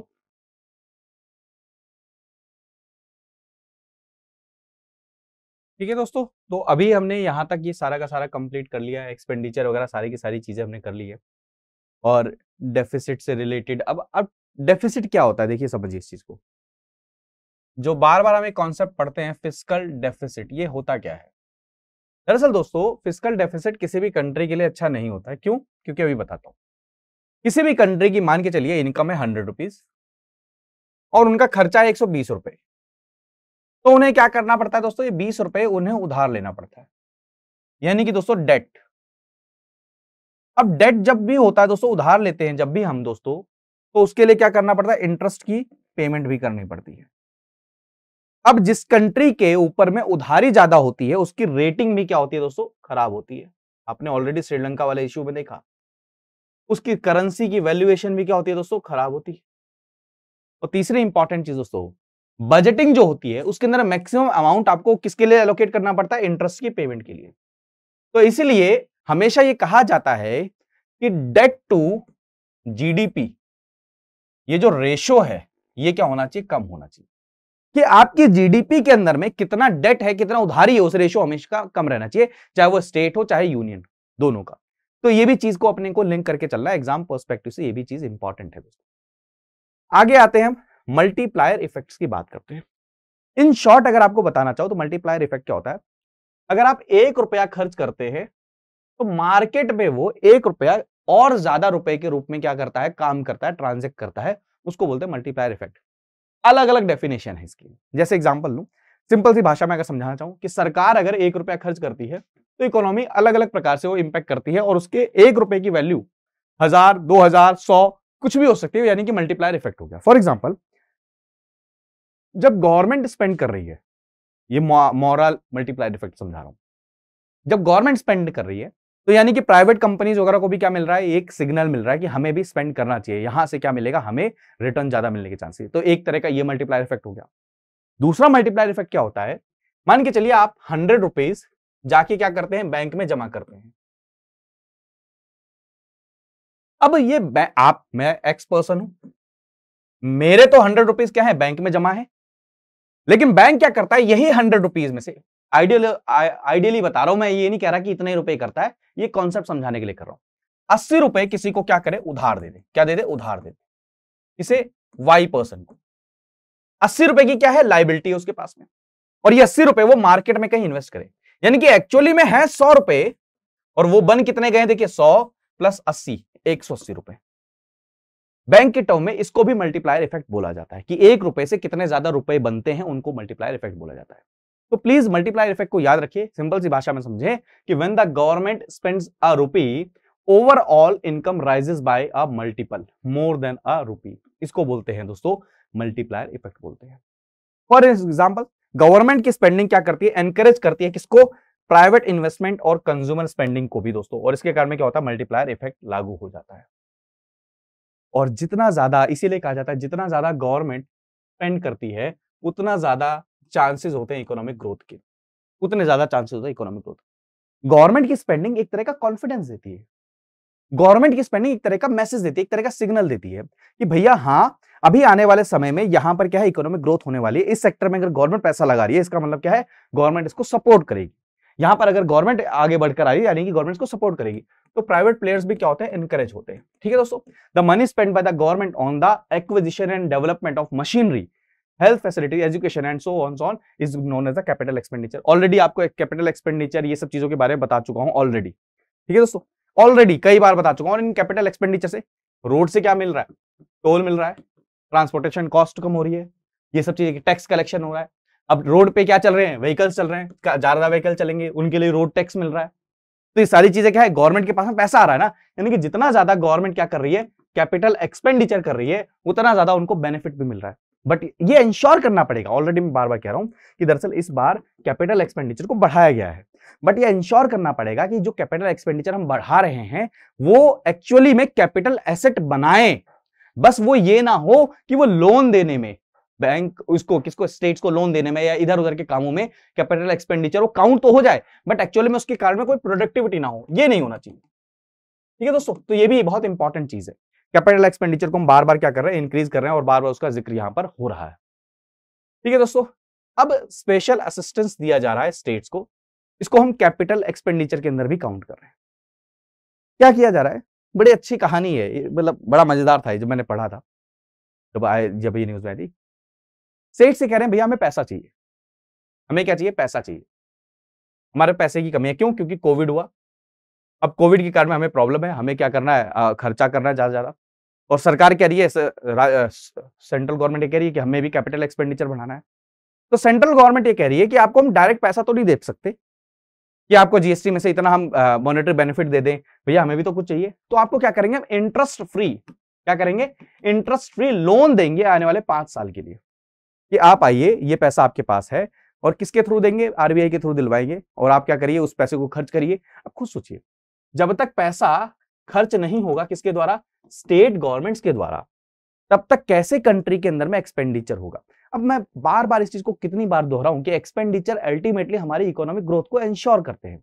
एक्सपेंडिचर हो रहा है, इससे मतलब ये भी समझ में आ रहा है दोस्तों, जब तक आप खर्चा नहीं करेंगे, एक्सपेंडिचर नहीं, में जब तक मैं खर्च नहीं करूंगा तब तक इसका मतलब डिमांड नहीं करूंगा। डिमांड नहीं होगी दोस्तों तो मार्केट में सप्लाई कहां से होगी, और सप्लाई नहीं है तो इन्वेस्टमेंट, इन्वेस्टमेंट नहीं है तो जॉब ग्रोथ, इकोनॉमिक ग्रोथ नहीं हो पाएगी। इसीलिए सरकार ने बढ़ चढ़कर इस बार क्या कहा है कि हम क्या करेंगे, एक्सपेंडिचर को इंक्रीज करेंगे, जिससे क्या हो, मल्टीप्लायर जो इफेक्ट है वो बढ़ चढ़कर इंक्रीज हो जाए।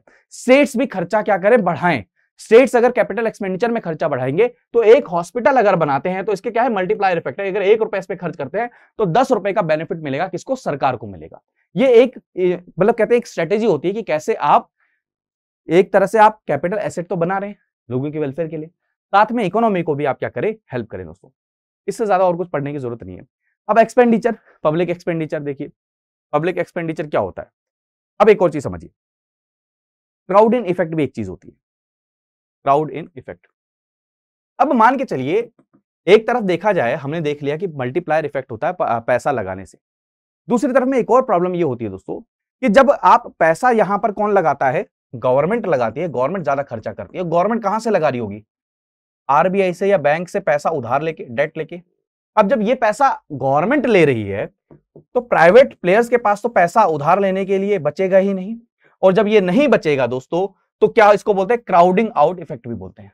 क्या बोलते हैं, crowding out effect, crowding out effect भी बोलते हैं, क्राउडिंग आउट इफेक्ट। फिर मैं कह रहा हूं दोनों चीज समझिए कि आप एक और चीज समझिए कि जब प्राइवेट एंटिटीज मोटिवेट हों तब उसको बोलते हैं क्राउडिंग, यानी कि आ रहे हैं।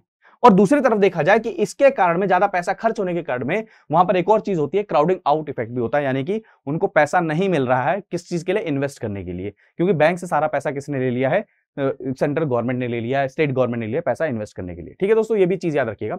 Emphasis on public capital expenditure will have a multiplier effect on the income augmentation, employment generation and demand resolution, so will credit demand. This will also crowd in the private investment. यानी कि अभी ये क्या हो रहा है, इन हो रहा है, याद रखिएगा, इन हो रहा है, यानी कि प्राइवेट वाले क्या होंगे, इनकरेज होंगे। और क्राउड आउट वाला क्या होता है, जहां पर वो डिस्करेज होते हैं, वहां पर उनके पास में पैसा नहीं मिलता है। ठीक है दोस्तों, क्लियर है। अब डिजिटल फोकस भी इस बजट के अंदर में क्या है, डिजिटल यूनिवर्सिटी बनाने की बात की गई है। डिजिटल यूनिवर्सिटी का मतलब क्या, डिजिटल लेवल पर एक ऐसा प्लेटफॉर्म बनाना, फ्रेमवर्क बनाना, जहां पर सारी की सारी चीजें, ऑनलाइन बुक्स, ऑनलाइन कंटेंट, आपको सारा का सारा क्या मिलेगा, यहां पर अवेलेबल मिलेगा। जो सोशल इकोनॉमिक लेवल पर मान के चलिए, जो अफोर्डेबल नहीं है कहीं जाना, या फिर रीजनल कनेक्टिविटी नहीं है, वहां पर जाकर ट्रेवल करके वहां पर रह सके, उनके लिए भी क्या है, इस डिजिटल यूनिवर्सिटी के थ्रू वो क्या कर सकते हैं, एक्शन ले सकते हैं, पढ़ सकते हैं दोस्तों। ठीक है दोस्तों, और टैक्स आपको पता है डिजिटल एसेट पे मिल लग चुका है ऑलरेडी, ये सब चीजें हम कर चुके हैं। ठीक है, सब्सिडीज थोड़ी सी कम कर दी गई है, सब्सिडीज थोड़ी सी कम कर दी गई, क्योंकि आपको ऑलरेडी पता है कि सरकार ज्यादा खर्चे में सारी चीजें हैं। इसीलिए आपको पता होगा एमएसपी वाला जो इशू था, वो भी यही मेन रीजन था कि सब्सिडी धीरे धीरे कम करना चाह रहे हैं। आप पेट्रोलियम प्रोडक्ट्स के ऊपर में देखें तो गवर्नमेंट सब्सिडी कम कर रही है। आप देखिए, अगर दूसरी तरफ देखा जाए, एलपीजी वगैरह के जो कनेक्शन है, उनके प्राइसेस क्यों बढ़ रहे हैं, इसीलिए बढ़ रहे हैं क्योंकि सरकार सब्सिडी वहां पर कम कर दी जा रही है। क्योंकि गवर्नमेंट ये कह रही है, हमारा मेजोरिटी ऑफ खर्चा तो क्या होता है, सब्सिडी और इन्हीं सब चीजों में हो जाता है, और हमें क्या करना है, खर्चा किस पे करना चाहिए, एक्चुअली में हमें खर्चा किस पे करना चाहिए कि हेल्थ के सेक्टर पे, एजुकेशन सेक्टर में कैसे इंडस्ट्रियलाइजेशन हो, कैसे क्या में कनेक्टिविटी बढ़े, ये सब चीजों पे खर्चा होना चाहिए। तो ये भी एक रीजन है, बाद में कभी देखेंगे इसका क्या पॉजिटिव क्या इंपैक्ट होता है, क्या नेगेटिव इंपैक्ट होता है। अब प्राइवेट सेक्टर की अगर बात करें तो प्राइवेट सेक्टर के अंदर में भी क्या है, हमें एफडीआई की जरूरत है। हमें अभी आप खुद सोचिए, अगर बाहर से पैसा नहीं आता है तो भी उसके भी प्रॉब्लम है। प्राइवेट कंजम्पशन अगर इंक्रीज नहीं होता तो भी प्रॉब्लम है। प्राइवेट इन्वेस्टमेंट अगर इंक्रीज नहीं होता तो भी प्रॉब्लम है, क्योंकि ऐसा तो है नहीं कि सिर्फ सरकारी नौकरी ही सारे के सारे जॉब को क्या कर देगी, अप्लाई करवा देगी, सारी की सारी जॉब आपको मिल जाएंगी, नहीं। प्राइवेट प्लेयर्स को वहां पर तो आना ही पड़ेगा दोस्तों। तो प्राइवेट सेक्टर की अगर बात करें तो गवर्नमेंट जो क्या करेगा, मतलब अगर गवर्नमेंट जितने ज्यादा खर्चा इंक्रीज करेगी, ये एक तरह से प्राइवेट सेक्टर के लिए भी अपॉर्चुनिटीज लेकर आएगा। तो ये भी एक बहुत इंपॉर्टेंट चीज है, प्लीज इसको भी ध्यान रखिए दोस्तों, ठीक है। तो क्या करेगा ये, मतलब प्राइवेट सेक्टर को एक तरह से मोटिवेट करेगा कि आप भी आईएएस के अंदर में इनिशिएट करिए, इसमें इन्वेस्ट करिए। अब रियल एस्टेट सेक्टर, ऑलरेडी कई बार बता चुका हूं दोस्तों कि रियल एस्टेट का मतलब घर वगैरह अगर जो बनते हैं, उसका डायरेक्ट बेनिफिट क्या होता है, जॉब क्रिएशन। और यहां पर जो पैसा लगा रहे हैं इन्वेस्टमेंट, उनको भी क्या मिलता है, बेनिफिट मिलता है, ठीक है। स्टील इंडस्ट्री को भी बेनिफिट हो गया, सीमेंट इंडस्ट्री को भी बेनिफिट हो गया, ट्रांसपोर्टेशन वालों को भी बेनिफिट हो गया, हर तरीके से बेनिफिट हो गया। और जो जिनके लिए आप बना रहे हैं उनको तो बेनिफिट हो ही रहा है। तो आप देखेंगे, तो अगर देखेंगे प्रधानमंत्री आवास योजना, वो ये चाहता है कि भारत के अंदर में चाहे ग्रामीण हो चाहे अर्बन, दो प्रकार की आवास योजना थी, ग्रामीण और अर्बन, वहां पे हर सही किसी को क्या पक्का मकान मिले, क्या मिले, पक्का मकान मिले, इसके लिए भी बात की जाती है। अब आप खुद सोचिए, एक और कॉन्सेप्ट लेकर आया गया कि हर जगह पर हर घर को सरकार नहीं बना पाती है, तो क्या करें हम, पीपीपी मॉडल ले आए, public private partnership. Public private partnership यानी कि पब्लिक यानी कि सरकार, प्राइवेट यानी कि प्राइवेट एंटिटी, इन दोनों के दोनों मिलकर कोई प्रोजेक्ट को डेवलप करें, और वो क्या करें, लोगों को कम दाम पे कैसे भी करके क्या है उनको अवेलेबल कराएं, क्या कराएं, अवेलेबल कराएं, जिससे सारे के सारे लोगों के पास क्या हो, अपना खुद का आवास हो, घर हो। ठीक है दोस्तों, ये सारी चीजें हैं। और इन पे क्यों खर्चा किया जाता है फिर बता रहा हूं, इसलिए क्योंकि इकोनॉमिक ग्रोथ इसी से ही क्या होगी, इंश्योर होगी। ठीक है, चलें आगे बढ़े। कई सारे स्कीम्स पे हमने किया, वन राशन वन कार्ड, ये ऑलरेडी हम पढ़ चुके हैं, आने वाले समय में अगर देखेंगे तो हम करेंगे। ठीक है, अब जो क्रेडिट गैप है, क्रेडिट गैप का मतलब क्या, पैसा मिलना, बैंकों से पैसा मिलना। क्या इन्वेस्टमेंट तो आ गई, मान के चलिए किसी ने प्लान कर लिया कि मुझे इस एरिया में कोई प्रोजेक्ट लगाना है, इन्वेस्ट करना है। अब उसको चाहिए 50 करोड़ रुपए, उसके पास 1 करोड़ रुपए थे, उसने लगा दिया, 49 करोड़ रुपए से क्या चाहिए, फाइनेंस चाहिए। तो वहां पर फाइनेंसिंग कैसे हो, यानी कि बैंक के थ्रू पैसा कैसे मिले। मान के चलिए फॉर एग्जांपल, एक और एग्जांपल लीजिए, सेंट्रल गवर्नमेंट ये कहे कि हमें इस एरिया में ये कोई स्कीम शुरू करनी है, इंश्योरेंस स्कीम शुरू करनी है, तो उस स्कीम के लिए पैसा कहां से आए, उस स्कीम के लिए इन्वेस्टमेंट कहां से आए, ये सारी चीजें। अब मान के चलिए स्टेट को ये बोल दिया कि भैया आपको ज्यादा से ज्यादा कैपिटल एक्सपेंडिचर करना है, लेकिन स्टेट के पास पैसा नहीं है, तो कहां से होगा। तो उसके लिए पैसे के लिए अलग अलग इनिशिएटिव, यानी कि बैंक को भी मोटिवेट करना कि बैंक कैसे इंटरेस्ट फ्री लोन दे। वैसे ही दोस्तों स्टेट्स भी अपना एक्सपेंडिचर इंक्रीज करें, उसके लिए सेंट्रल गवर्नमेंट ने स्टेट्स को भी ऑलरेडी आपको बताया कि 5 साल के लिए इंटरेस्ट फ्री लोन्स देने की बात करी। इसको बोला गया scheme for financial assistance to states for capital investment, यानी कि स्टेट्स अपने अपने पर्टिकुलर स्टेट के अंदर में कैपिटल एक्सपेंडिचर कैसे इंक्रीज करें, कैसे बढ़ाएं, उसके लिए सेंट्रल गवर्नमेंट असिस्टेंस दे रही है। किसके लिए, किसको दे रही है, स्टेट गवर्नमेंट। नाम से लग रहा है कि आप उनको प्रोवाइड करा रहे हो, पैसा दे रहे हो, कितना, 10,000 करोड़ रुपए, उसको हमने इंक्रीज कर दिया, 15,000 करोड़ रुपए इंक्रीज कर दिया इस करंट ईयर में। बट एक्चुअली में क्या हो रहा है कि सरकार को जो मतलब इनको रीपे करना पड़े, फाइनेंशियल असिस्टेंस नहीं है। आपको अगर 5,000 रुपए मिले हैं तो आपको वो इंटरेस्ट भले ही ना पे करना हो, लेकिन 5 साल के बाद में आपको क्या है, वो पैसा तो वापस दोबारा लौटाना पड़ेगा। ठीक है, तो ये चीज याद रखिएगा, क्योंकि ऑलरेडी आपको बता चुका कि अगर स्टेट इसमें पार्टिसिपेट नहीं करेंगे तो अल्टीमेट जो एम है, जो गोल है, उस चीज को हम अचीव नहीं कर पाएंगे। दूसरी तरफ में आप खुद सोचिए, आपने पीएम गति शक्ति अनाउंस कर दिया, इंफ्रास्ट्रक्चर बनाने की बात कर दी, लेकिन अगर वहां पे स्टेट्स ही वहां पर पार्टिसिपेट ना कर पाए, वहां पे इन्वेस्ट नहीं कर पाए, तो कैसे होगा। तो इसलिए उसको अनाउंस किया गया। ठीक है दोस्तों, ठीक है, क्लियर है, क्लियर है दोस्तों। तो फाइनेंसिंग ऑफ इन्वेस्टमेंट कैसे किया जाए, फिस्कल डेफिसिट को कैसे कम किया जाए, उनको कैसे पैसा मिला जाए, कैसे मिले, फाइनेंशियल असिस्टेंस के थ्रू स्टेट्स को पैसा कैसे मिले, स्टेट्स को पैसा कैसे मिले। ठीक है दोस्तों, क्लियर है, इससे ज्यादा और कुछ पढ़ने की जरूरत है नहीं, ऑलरेडी कर चुके हैं। अब डिजिटल करेंसी और बैंकिंग पढ़ लेते हैं। डिजिटल करेंसी, डिजिटल करेंसी क्या, आपको पता है कि आरबीआई ने अनाउंस किया है कि जो रुपी है उसको डिजिटल रूप में भी क्या करेंगे, लागू करेंगे। यानी कि digital currency is any currency that's available exclusively in electronic form, please याद रखिएगा। और क्या कहा गया कि ब्लॉकचेन की टेक्नोलॉजी को यूज करके रुपी क्या किया जाएगा, बनाया जाएगा, रुपये का डिजिटल करेंसी बनाई जाएगी। कौन करेगा? आरबीआई करेगा। प्लीज याद रखिएगा, ये इसने यूनियन बजट के अंदर में इसको अनाउंस किया गया है। RBI to introduce digital rupee using blockchain and other technology. Please याद रखिएगा, this will lead to more efficient and cheaper currency management system. अभी करेंसी को प्रिंट करना, करेंसी को मैनेज करना, करेंसी वेयर एंड टेयर हो जाती है, नोट है फट गया, गल गया, सारी चीजें, इसका नुकसान होता है ना, तो इसको कौन डेप्रिशिएट हो जाता है, तो इसको कौन भरता है? सरकार के जिम्मे ही आता है। अगर मान के सारी करेंसी डिजिटल हो गई, अगर मान के चलिए, तो वो क्या आने वाले समय में क्या है, बहुत ज्यादा हेल्प रहेगा, हमारी डिजिटल इकोनॉमी को बूस्ट करेगा। अब देखिए ये अलग कैसे है क्रिप्टो करेंसी से। क्रिप्टो करेंसी सेंट्रल गवर्नमेंट के द्वारा रिलीज नहीं है, ये एक तरह से मान लीजिए रुपया ही है, जो आपके हाथ में पैसा आ रहा है ना, रुपी, उसको बस डिजिटल फॉर्म में क्या किया जा रहा है, लागू किया जा रहा है, मतलब लॉन्च किया जा रहा है। ठीक है, किसके द्वारा? आरबीआई के द्वारा। प्लीज इस चीज को बिल्कुल याद रखिएगा। अब 5 मेजर अनाउंसमेंट अगर देखा जाए बजट के अंदर में, तो सबसे पहली बात तो continuous financial support to digital payment.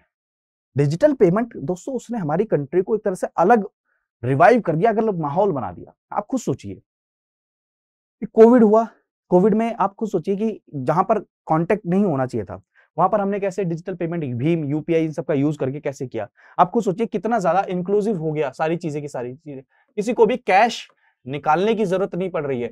लोग क्या कर रहे हैं, डायरेक्ट वहां पर जाके क्या कर रहे हैं, पेमेंट कर दे रहे हैं। छोटे से छोटा वेंडर भी क्या, उसको दोबारा, आप खुद सोचिए, अगर कैश पेमेंट हो, वो वेंडर दोबारा से बैंक में जाए, वहां पे सबमिट करे, बैंक का भी एफिशिएंसी कम, बैंक का भी टाइम ज्यादा लगे, उस वेंडर का भी ज्यादा लगे। अब डायरेक्ट उनके बैंक में अकाउंट में पैसा चले जा रहा है। पहली बात तो ये टाइम एफिशिएंसी इन सबसे इंक्रीज है, हमारी इकोनॉमी क्या हो रही है, फॉर्मलाइज हो रही है, डिजिटलाइज हो रही है। दूसरी चीज दोस्तों, ये क्या होता है, टैक्स जो बेस है उसको भी तो इंक्रीज कर रहा है ना। पहले अगर कैश में पेमेंट हो रही थी, सारी चीजें हो रही थी, तो वो फॉर्मलाइज नहीं हो पा रहा था, कि आप नजर में नहीं है कि इतने पे टैक्स लगना चाहिए नहीं लगना चाहिए। बट अगर सारी चीजें ऑनलाइन हो रही हैं, सारी चीजें क्या है, बैंक में जा रही हैं, व्हाइट में हो रहा है सब कुछ, तो वहां पर सबसे बड़ी चीज क्या है, आप टैक्स से एस्केप नहीं कर सकते, आपको जो जितना अमाउंट टैक्स बन रहा है उतना आपको पे करना पड़ेगा। यानी कि दोस्तों रेवेन्यू भी क्या होगा, इंक्रीज होगा। ये दोस्तों ये सारी की सारी चीजें हैं। डिजिटल इकोनॉमी को कैसे इंक्रीज किया जाए, फाइनेंशियल से रिलेटेड जो टेक्नोलॉजी, नए नए स्टार्टअप आ रहे हैं, फिनटेक जिनको बोला जा रहा है, उनको भी इंसेंटिवाइज किया जा रहा है। उनको क्या किया जा रहा है कि आप प्राइमरी गोल लीजिए, इसके तहत कि इस एरिया में इस प्रॉब्लम को सॉल्व करना है। जैसे मैं आपको एग्जांपल दूं, ये कहा गया कि क्या मैं भीम यूपीआई आपने पढ़ ही लिया, अब रुपे कार्ड को भी हम क्या करने की कोशिश कर रहे हैं कि वर्ल्ड लेवल पे इसको ग्लोबल लेवल पर कैसे एक्सेप्टेड बनाया जाए। अब आप खुद सोचिए, वीजा की पेमेंट जब हम वीजा के थ्रू करते हैं, जब मर्चेंट पे वीजा कार्ड के थ्रू, तो आप खुद सोचिए कितना अमाउंट हमें क्या है, ये फॉरेन कंपनी को क्या करना पड़ता है, पे करना पड़ता है बैंकों को। तो ये क्या है, भारत से पैसा कहां जा रहा है, बाहर जा रहा है। तो इन चीजों को भी रोकने के लिए क्या, यानी कि आत्मनिर्भर भारत सिर्फ प्रोडक्शन में ही नहीं, टेक्नोलॉजिकल एडवांसमेंट में भी, पेमेंट सिस्टम के भी अंदर में हमें क्या बनना पड़ेगा, आत्मनिर्भर बनना पड़ेगा। डिजिटल बैंकिंग यूनिट ये स्थापित किया जाएगा हर जगह पे, जो क्या है, आप मान के चलिए सारे के सारे जो नए कंज्यूमर हैं उनको ये पता, ये देखिए क्या है, would be push ahead financial inclusion and banks might see improved access to liabilities pool from the newer consumer. आप मान के आपके चलिए कि आपके कंज्यूमर कितने हैं, कहां पर हैं, वहां पर किसके पास में कितनी लायबिलिटी है, किसके पास में कितना क्या है, कितनी इनकम आ रही है, ये चीज क्या होगी, बैंक के पास में पूरा का पूरा क्या रहेगा, एक्सेस रहेगा। ठीक है, अब ये समझिए बहुत इंपॉर्टेंट चीज है, पोस्ट ऑफिस। अभी तक जो भी पोस्ट ऑफिस में पैसा इस्तेमाल करते थे, जमा करते थे, क्योंकि ग्रामीण क्षेत्रों में जो जो तबका है, जो पिछड़ा तबका है, वहां पर पोस्ट ऑफिस क्या है, यूज किया जाता था बैंकों के रूप में। अब वहां पर क्या है, बैंकिंग यूज नहीं हो सकती थी मोबाइल के द्वारा, मोबाइल के द्वारा। अब उसको भी क्या किया जा रहा है, पोस्ट ऑफिस को भी इसके अंदर लाया जा रहा है, यानी कि कोर बैंकिंग यूनिट किसके अंदर, पोस्ट ऑफिस के अंदर लाया जा रहा है। ये कोशिश की जा रही है कि नेट बैंकिंग के थ्रू, मोबाइल बैंकिंग के थ्रू, एटीएम्स के थ्रू क्या किया जाए, वहां से पैसा निकाला जा सके, उसको पेमेंट की जा सके, उसका क्या है, फंड का मोबिलाइजेशन किया जा सके। इससे क्या होगा, लोग ज्यादा प्रेफर करेंगे, एक्सेसिबल बनेगा, ज्यादा से ज्यादा इकोनॉमी के अंदर में मॉनेटरी जो चीजें हैं वो क्या होंगी, डिजिटल ही क्या होंगी, एक दूसरे के पास में क्या होंगी, ट्रांसफर होंगी। और फिर वही बात है, जब तक कैश नहीं आएगा मार्केट के अंदर, तब तक उसके ज्यादा काउंटरफीट होने के चांसेस कम हो जाएंगे, नकली जो बनाना वो चांसेस कम हो जाएंगे, आपके उसके मिसयूज होने के चांसेस कम हो जाएंगे, ब्लैक मनी के चांसेस कम हो जाएंगे, उन पैसों का अलग किसी अलग एक्टिविटीज में यूज होना वो कम हो जाएगा। आपके क्या में जो टेररिज्म के अंदर में आपको पता है कैश कितना ज्यादा यूज होता था, ये भी कम हो जाएगा। जो पॉलिटिकल सिस्टम में देखा जाए, इलेक्शंस में देखा जाए, उसमें भी कम हो जाए, सारी चीजों में ये क्या होगा, कम होगा दोस्तों। वर्चुअल डिजिटल एसेट ऑलरेडी बताया, उसके ऊपर में क्या लगाया जाएगा, टैक्स लगाया जाएगा, किसके तहत में, इनकम टैक्स एक्ट के अंदर में। ठीक है दोस्तों, प्लीज याद रखिए, एग्जाम के लिए इंपॉर्टेंट है, लेकिन इससे हमने रिकॉग्नाइज नहीं किया, प्लीज याद रखिएगा, इससे रिकॉग्नाइज नहीं किया गया है। ये मत भूल जाइएगा कि आप ये सोचें कि कहीं हमने क्या किया है, क्रिप्टो करेंसी को रिकॉग्नाइज किया, नहीं, उसके ऊपर टैक्स लगाएंगे। और ऑलरेडी बताया कि क्यों लगाया जा रहा है, वो इसलिए लगाया जा रहा है क्यों कि ये कोशिश की जाए कि लोगों को डिसइंसेंटिवाइज भी किया जाए और अपना रेवेन्यू भी इंक्रीज किया जाए दोस्तों। ठीक है दोस्तों, ठीक है दोस्तों, क्लियर है। डायरेक्ट टैक्स सारी की सारी चीजें ऑलरेडी हम कर चुके हैं। अब बात आती है डेमोग्राफिक डिविडेंड की। ये वर्ड हम काफी ज्यादा सुनते हैं, डेमोग्राफिक डिविडेंड है क्या दोस्तों? डेमोग्राफिक डिविडेंड क्या है कि भारत के पास में जो यंग पॉपुलेशन है ना, वो बहुत ज्यादा है। तो इस यंग पॉपुलेशन को कैसे यूज किया जाए भारत के विकास के अंदर में, भारत के डेवलपमेंट के अंदर में, ये सबसे इंपॉर्टेंट चीज है। अब वो कैसे हो पाएगा?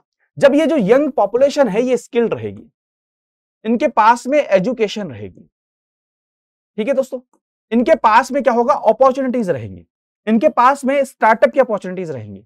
अगर ये सब चीजें रहेंगी तो आने वाले समय भारत क्या कर सकता है, विश्व को कहते हैं अपने हिसाब से गाइड कर सकता है, रूल कर सकता है विश्व के ऊपर में।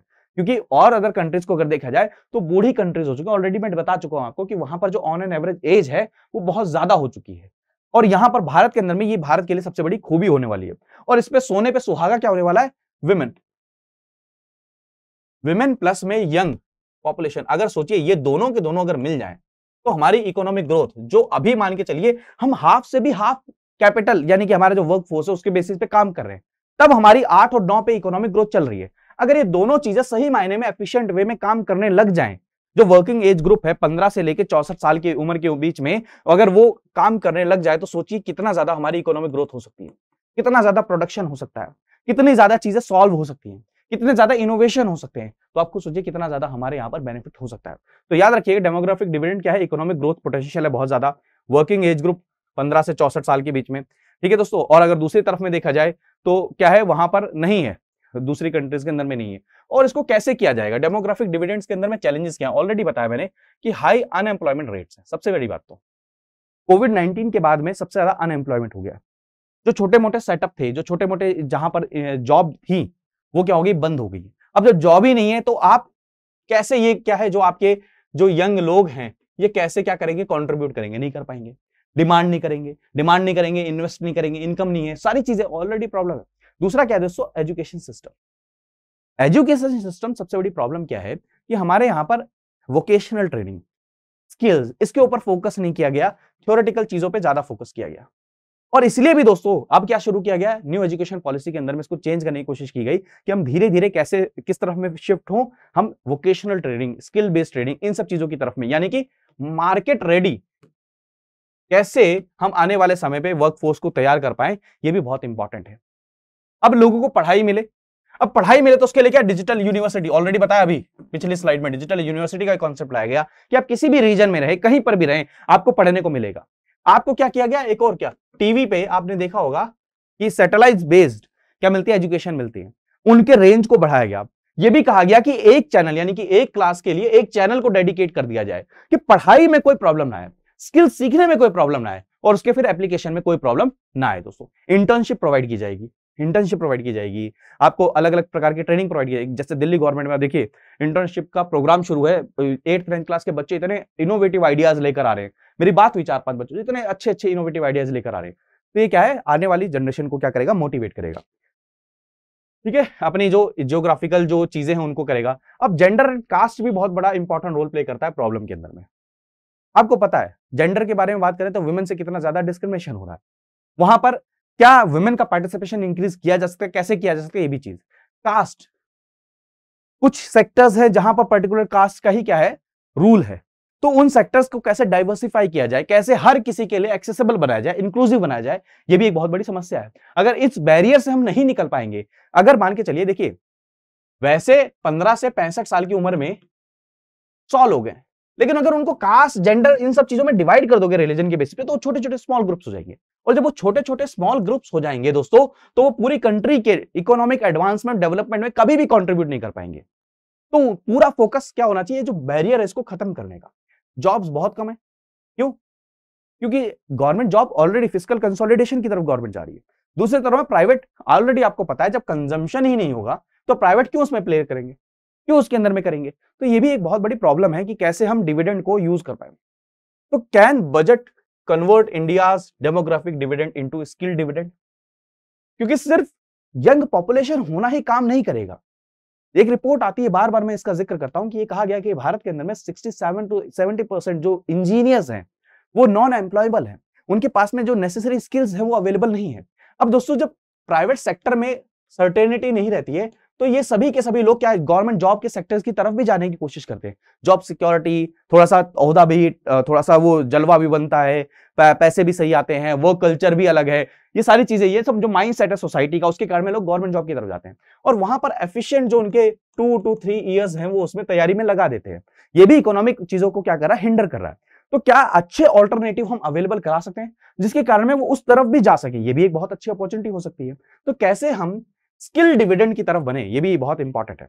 तो हमें फंड को कैसे मैनेज करना है, हमें फंड को कैसे एलोकेट करना है, हमें कैसे पॉलिसीज बनानी है, हमें कैसे एडटेक, एजुकेशन से रिलेटेड जो टेक्नोलॉजी है उनको घर घर तक पहुंचाना है, ये हमारा मोटिव होना चाहिए। तभी हम क्या कर पाएंगे सही मायने में, चाहे वो किसी भी एरिया में रहता हो, किसी भी कास्ट से बिलोंग करता हो, किसी भी रिलीजन से बिलोंग करता हो, किसी भी रीजन से बिलोंग करता हो, वो क्या कर सकता है ट्रूली, या कर सकती है ट्रूली, क्या कर सकते हैं एजुकेशन को एक्सेस कर सकते हैं।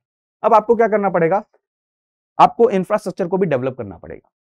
मान के चलिए जैसे फॉर एग्जांपल डिजिटल लेवल पर लेकर जाइए, बिल्कुल सही बात है, बट आपको ग्रामीण क्षेत्रों तक भी फिजिकल इंफ्रास्ट्रक्चर को ही पहुंचाना पड़ेगा। वहां पर इंश्योर करना पड़ेगा कि जो सही मायने में अच्छे टीचर्स हैं, जो एक्चुअल में अच्छी एजुकेशन पहुंचा सकते हैं, वो वहां पर हों और उसका इंप्लीमेंटेशन हो। और इसके लिए दोस्तों न्यू एजुकेशन पॉलिसी सही मायने में आने वाले समय पे एक बहुत बड़ा क्या रोल प्ले कर सकती है। इन्वेस्टमेंट, इन्वेस्टमेंट दोस्तों स्किल कैसे प्रोवाइड किया जाए उसके अंदर में, इन्वेस्टमेंट उसके अंदर में कि स्किल जो लोग हैं उनकी मैपिंग कैसे हो सके, वहां पर कैसे उनको एक बहुत बड़ी मार्केट मिल सके, या फिर जो मार्केट है उनको स्किल्ड एम्प्लॉयज मिल सके। ये दोनों चीजें आपको क्या करनी पड़ेगी, इंश्योर करनी पड़ेगी। एक ऐसा फ्रेमवर्क बनाना पड़ेगा जहां पे स्किल्ड पर्सन क्या करें, रजिस्टर करें और बहुत इजीली जो एम्प्लॉयर है जिनको उस स्किल के पर्सन की जरूरत है वो क्या कर सके, उसको एम्प्लॉय कर सके, उसको जॉब दे सके। ठीक है, आपको फेवरेबल टैक्सेशन पॉलिसी बनानी पड़ेगी। आपको जो एजुकेशनल टैक्स से रिलेटेड जो क्या है सारे के सारे क्या है, जो कंपनीज है उनके टैक्स रेट जो 18% है उसको आपने कम कर दिया ऑलरेडी। इसीलिए कम किया क्योंकि आप क्या चाहते हैं कि फेवरेबल टैक्सेशन पॉलिसी बने जिसके तहत में क्या हो, ज्यादा से ज्यादा कंपनीज इसमें पार्टिसिपेट करें और ज्यादा से ज्यादा लोगों तक जो सर्विसेज हैं, जो सुविधाएं हैं वो क्या करा सके, पहुंचा सके। ठीक है दोस्तों, टीचर्स, अब जो टीचर्स हैं दोस्तों वो कहते हैं ना रीढ़ की हड्डी है भारत के। यंग पॉपुलेशन को कौन से टीचर्स पढ़ा रहे हैं, कैसे पढ़ा रहे हैं, किस लेवल पर पढ़ा रहे हैं, क्या क्वालिटी है, ये भी बहुत इंश्योर करता है कि बच्चा कितना ज्यादा ग्रोथ होती है। अगर आप उसको काखा घा ही रटवा दोगे, उसको ये भी नहीं पता होगा कि सोलर सिस्टम क्या है, कैसे है, और ये काखा घा कहां यूज हो सकता है, कैसे यूज हो सकता है, तो आप क्या करोगे, सिर्फ एक पढ़ा लिखा अनस्किल्ड पर्सन क्रिएट करना है, बस दैट्स इट। आपको बचपन से उसको अवेयर कराना पड़ेगा। उसके अंदर में जो यंग पॉपुलेशन है, जो यंग जो टीचर्स हैं उनके अंदर प्रोफेशनलिज्म होगा। जब प्रोफेशनलिज्म होगा तो वो बच्चों को जब पढ़ाने जाएंगे तो उनके अंदर में एक अलग प्रकार की क्या होगी, ऊर्जा होगी, एक मोटिवेशन होगा, एक कहते हैं ना कि क्या में एक टारगेट होगा, एक गोल होगा कि हाँ मैं भी अपने लेवल पर क्या कर रहा हूँ, राष्ट्र निर्माण में क्या कर सकता हूँ, कंट्रीब्यूट कर रहा हूँ। तो ये भी एक बहुत इंपॉर्टेंट चीज है दोस्तों। ठीक है, ये सारी की सारी चीजें हैं कि आप डेमोग्राफिक डिविडेंड के जो मतलब कहते हैं ना जो सबसे बड़ी चीज है कि डेमोग्राफिक डिविडेंड है, लेकिन इसके जो फल हैं वो कैसे खाओगे, तो इसके लिए क्या करना पड़ेगा, आपको सारे के सारे चीजें करने पड़ेंगे। अब जैसे मान के चलिए कि नेशनल लेवल पर असेसमेंट होना चाहिए, परख न्यू एजुकेशन पॉलिसी के अंदर में, टीचर्स की ट्रेनिंग होनी चाहिए, ये हो गया। और साथ में दोस्तों एक और चीज इंश्योर करनी पड़ेगी, जो बच्चे हैं उनको न्यूट्रिशन सही मायने में मिले। पढ़ाई तो मिले ही, न्यूट्रिशन अगर सही मायने में मिलता है मेरे दोस्तों, तो एक और चीज समझिए, उनके जो चाइल्ड जो बचपन में जो उसको न्यूट्रिशन मिलता है उसके कारण उसके दिमाग का विकास सही मायने में हो सकता है। अब अगर दिमाग का सही मायने में विकास होगा तो आप खुद सोचिए, अगर न्यू न्यू स्किल उनको सीखने को होंगी तो इजीली स्किल सीख सकते हैं, इजीली क्या करते हैं, नॉलेज को सीख सकते हैं। और स्किल और नॉलेज अगर उनकी लिंग्विस्टिक किसमें, उनकी मदर टंग में उनको मिलेगी तो और ज्यादा अच्छी बात है। तो ये सब चीजें क्या है, न्यू एजुकेशन पॉलिसी के अंदर में क्या की गई है, इंप्लीमेंट की गई है। अब उनको अगर न्यूट्रिशन वैल्यू अच्छी होगी तो शारीरिक रूप से, मानसिक रूप से उनका विकास अच्छा होगा, और विकास अच्छा होगा तो और ज्यादा एक्टिवली क्या इकोनॉमिक एजेंट के रूप में वो काम कर सकते हैं। अगर ये चीज नहीं होती है तो हेल्थ के सेक्टर पे बर्डन भी एक क्या पड़ता है, एक्स्ट्रा पड़ता है। तो ये भी चीज एक बहुत इंपॉर्टेंट है कि न्यूट्रिशन एंड जो अर्ली चाइल्डहुड में उनको कैसे मिले। हेल्थ इन्वेस्टमेंट, अगर इकोनॉमिक ग्रोथ हो रही है साथ में तो हमें हेल्थ के सेक्टर में भी क्या इन्वेस्टमेंट को इंक्रीज करना पड़ेगा दोस्तों। तो ये इंपॉर्टेंट है, तभी हम आने वाले समय पे जो हमारे पास में जो चीजें हैं उनको कर पाएंगे। अब रिप्रोडक्टिव हेल्थ सर्विसेज को भी हमें एक्सेसिबल बनाना पड़ेगा, हाई क्वालिटी प्राइमरी एजुकेशन बनाने पड़ेंगे, बेसिक हेल्थ केयर सिस्टम बनाना पड़ेगा, और देखा जाए तो दोस्तों जो जेंडर गैप है उसको फिल करना पड़ेगा। महिलाओं और पुरुषों के बीच में जो डिस्क्रिमिनेशन है उसको क्या करना पड़ेगा, कम करना पड़ेगा। तभी जाके दोस्तों हम फीमेल वर्क फोर्स के क्या पार्टिसिपेशन को इंक्रीज कर पाएंगे, किसके अंदर में। अब आप खुद सोचिए, अगर सिक्योरिटी नहीं है, मेल पर्सन तो क्या कर सकते हैं, 24 घंटे के उसमें काम कर सकते हैं, वो रात में भी काम कर सकते हैं, बट वुमेन काम नहीं कर पा रही है। तो ऐसा भी हमें करना पड़ेगा, ऐसे सेक्टर में, ऐसे सेक्शंस के अंदर में सिक्योरिटी को भी इंश्योर करना पड़ेगा। ऑलरेडी हमने इससे रिलेटेड हिंदू न्यूज़पेपर में आर्टिकल देखा था। ठीक है, तो हमें ये चीजें करनी पड़ेंगी। हमें यंग पॉपुलेशन को क्या करना पड़ेगा, मोटिवेट करना पड़ेगा कि आप ज्यादा से ज्यादा स्टार्टअप की तरफ जाए, जॉब सीकिंग की तरफ से आप जॉब सीकर से क्या जॉब गिवर की तरफ जाएं। ये सब चीजें आपको करनी पड़ेंगी। ठीक है दोस्तों, और आपको ह्यूमन रिसोर्सेज को क्या करना पड़ेगा, डेवलप करना पड़ेगा। ह्यूमन रिसोर्सेज का डेवलपमेंट मतलब कि आपको उनको education, skill, health, livelihood, nutrition, food, ये सब चीजें क्या देनी पड़ेंगी, अच्छी देनी पड़ेंगी। तभी तो ह्यूमन रिसोर्सेज क्या मिलेंगे आपको, अच्छे मिलेंगे, स्किल्ड मिलेंगे, एम्प्लॉयबल मिलेंगे दोस्तों। अब उनको स्किलिंग प्रोग्राम आपको पता है दोस्तों, कौशल विकास योजना, सारी की सारी चीजें हम प्रोवाइड करा रहे हैं। अब डिजिटल एजुकेशन के लिए हम क्या कर रहे हैं, डिजिटल एजुकेशन से किससे रिलेटेड, स्किल से रिलेटेड। मान के पास चलिए आपके पास कोई स्किल है, उसको रीस्किल करना, दोबारा से उसको क्या करना, दोबारा से उसके बारे में सीखना। उसके लिए हमने क्या किया है, देश टेक ई पोर्टल को क्या बोलते हैं, digital ecosystem for skilling and livelihood. उसके लिए पोर्टल को शुरू किया गया है दोस्तों। यानी कि जॉब गिवर्स जो हैं, मतलब जो जॉब सीकर हैं, उनको आर्टिफिशियल इंटेलिजेंस के थ्रू मैप करना जो कंपनीज हैं उनके साथ में, जिससे वो उनको क्या कर सके, उनको एम्प्लॉय कर सके। सारी चीजें अवेलेबल हैं दोस्तों। सर्विस सेक्टर बहुत इंपॉर्टेंट रोल प्ले करेगा। सर्विस सेक्टर यानी कि इंश्योरेंस कंपनीज, आईटी, बीपीओ, ये सारे के सारे बहुत इंपॉर्टेंट रोल प्ले करेंगे। ज्यादातर लोग यहीं पर एम्प्लॉयबल हैं। ज्यादातर अगर देखा जाए तो जो हम एक्सपोर्ट कर रहे हैं, जो हमारा नेट एक्सपोर्ट के अंदर में आता है क्या में, कि इसके अंदर में बैलेंस ऑफ पेमेंट के अंदर में, जीडीपी के अंदर में, तो ज्यादातर एक्सपोर्ट हम सर्विसेज को ही कर रहे हैं। तो ये इंपॉर्टेंट होनी चाहिए दोस्तों। अब बात करते हैं, अगर अर्बन प्लानिंग की बात करें स्टेट्स के लिए। अब दोस्तों अर्बन प्लानिंग भी बहुत ज्यादा इंपॉर्टेंट है। अर्बन प्लानिंग इंपॉर्टेंट इसलिए है कि इसको 3-4 पर्सपेक्टिव से देखें। सबसे पहला पर्सपेक्टिव देखें कि जो एरिया में जो लोग रह रहे हैं वहां पर आप कैसे लोगों को सुविधाएं प्रोवाइड कराते हैं, पहली बात। यानी कि उनकी लाइफ कैसी हो है उसके बारे में। दूसरी चीज देखा जाए, वहां पर जो सुविधाएं मिल रही हैं क्या वो एनर्जी एफिशिएंट है, दूसरी बात। तीसरी चीज जो हेल्थ केयर सेक्टर है, जो एजुकेशन सेक्टर है, ये क्या उन्हें सही मिल रहा है। ट्रांसपोर्टेशन क्या ये सही है। ये सब चीजें किसके कंपोनेंट है, अर्बन प्लानिंग के component. For developing India specific knowledge in urban planning and design to deliver certified training.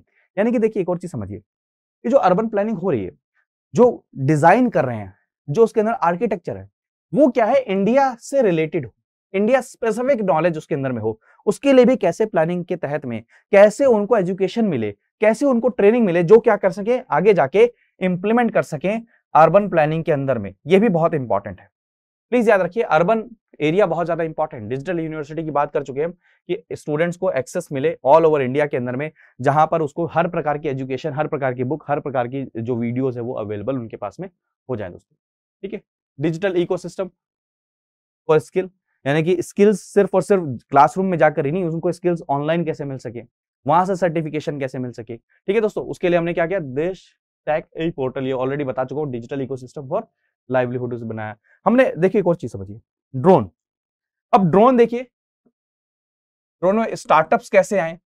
Drone आपको पता है ऑलरेडी, समझिए कि ड्रोन सिर्फ ऐसा नहीं है कि उड़ाया, शादी ब्याह इनके में यूज हो गया। ड्रोन इंडस्ट्री बहुत इंपॉर्टेंट रोल प्ले कर सकती है आपके आपके एग्रीकल्चर सेक्टर में, आपके हेल्थ के सेक्टर में, आपके सिक्योरिटी के अंदर में बहुत इंपॉर्टेंट रोल प्ले कर सकती है। इसलिए आपको ध्यान होगा कि ड्रोन के अंदर में स्टार्टअप्स कैसे ज्यादा से ज्यादा आए, कैसे इंसेंटिवाइज हो, उनकी कॉम्पिटिटिवनेस कैसे कम ना हो। इसलिए क्या किया गया, ड्रोन के इंपोर्ट पे भी क्या किया गया, बैन लगा दिया गया। ठीक है, और ड्रोन शक्ति से रिलेटेड क्या है, ड्रोन शक्ति एक कॉन्सेप्ट शुरू किया है, जिसके अंदर हम इन स्टार्टअप्स को क्या ड्रोन से रिलेटेड जो है उनको मोटिवेट कर रहे हैं। फॉर एग्जांपल मैं आपको इमेज दिखाऊंगा जहां पर हम क्या कर रहे हैं, ड्रोन का यूज कर रहे हैं एग्रीकल्चर फील्ड के अंदर में। और आपको पता है एग्रीकल्चर फील्ड 70% हमारी पॉपुलेशन अभी भी जो वर्केबल है वो 70% क्या है, एग्रीकल्चर फील्ड में काम कर रही है। एग्रीकल्चर फील्ड अगर मैकेनाइज्ड होगा, वहां पर टेक्नोलॉजी का एडवांसमेंट होगा, तो वहां से प्रोडक्टिविटी इंक्रीज हो सकती है और उसके साथ में क्या होगा, हमारी इकोनॉमिक हेल्थ में भी क्या पड़ेगा, उसका पॉजिटिव इंपैक्ट पड़ेगा।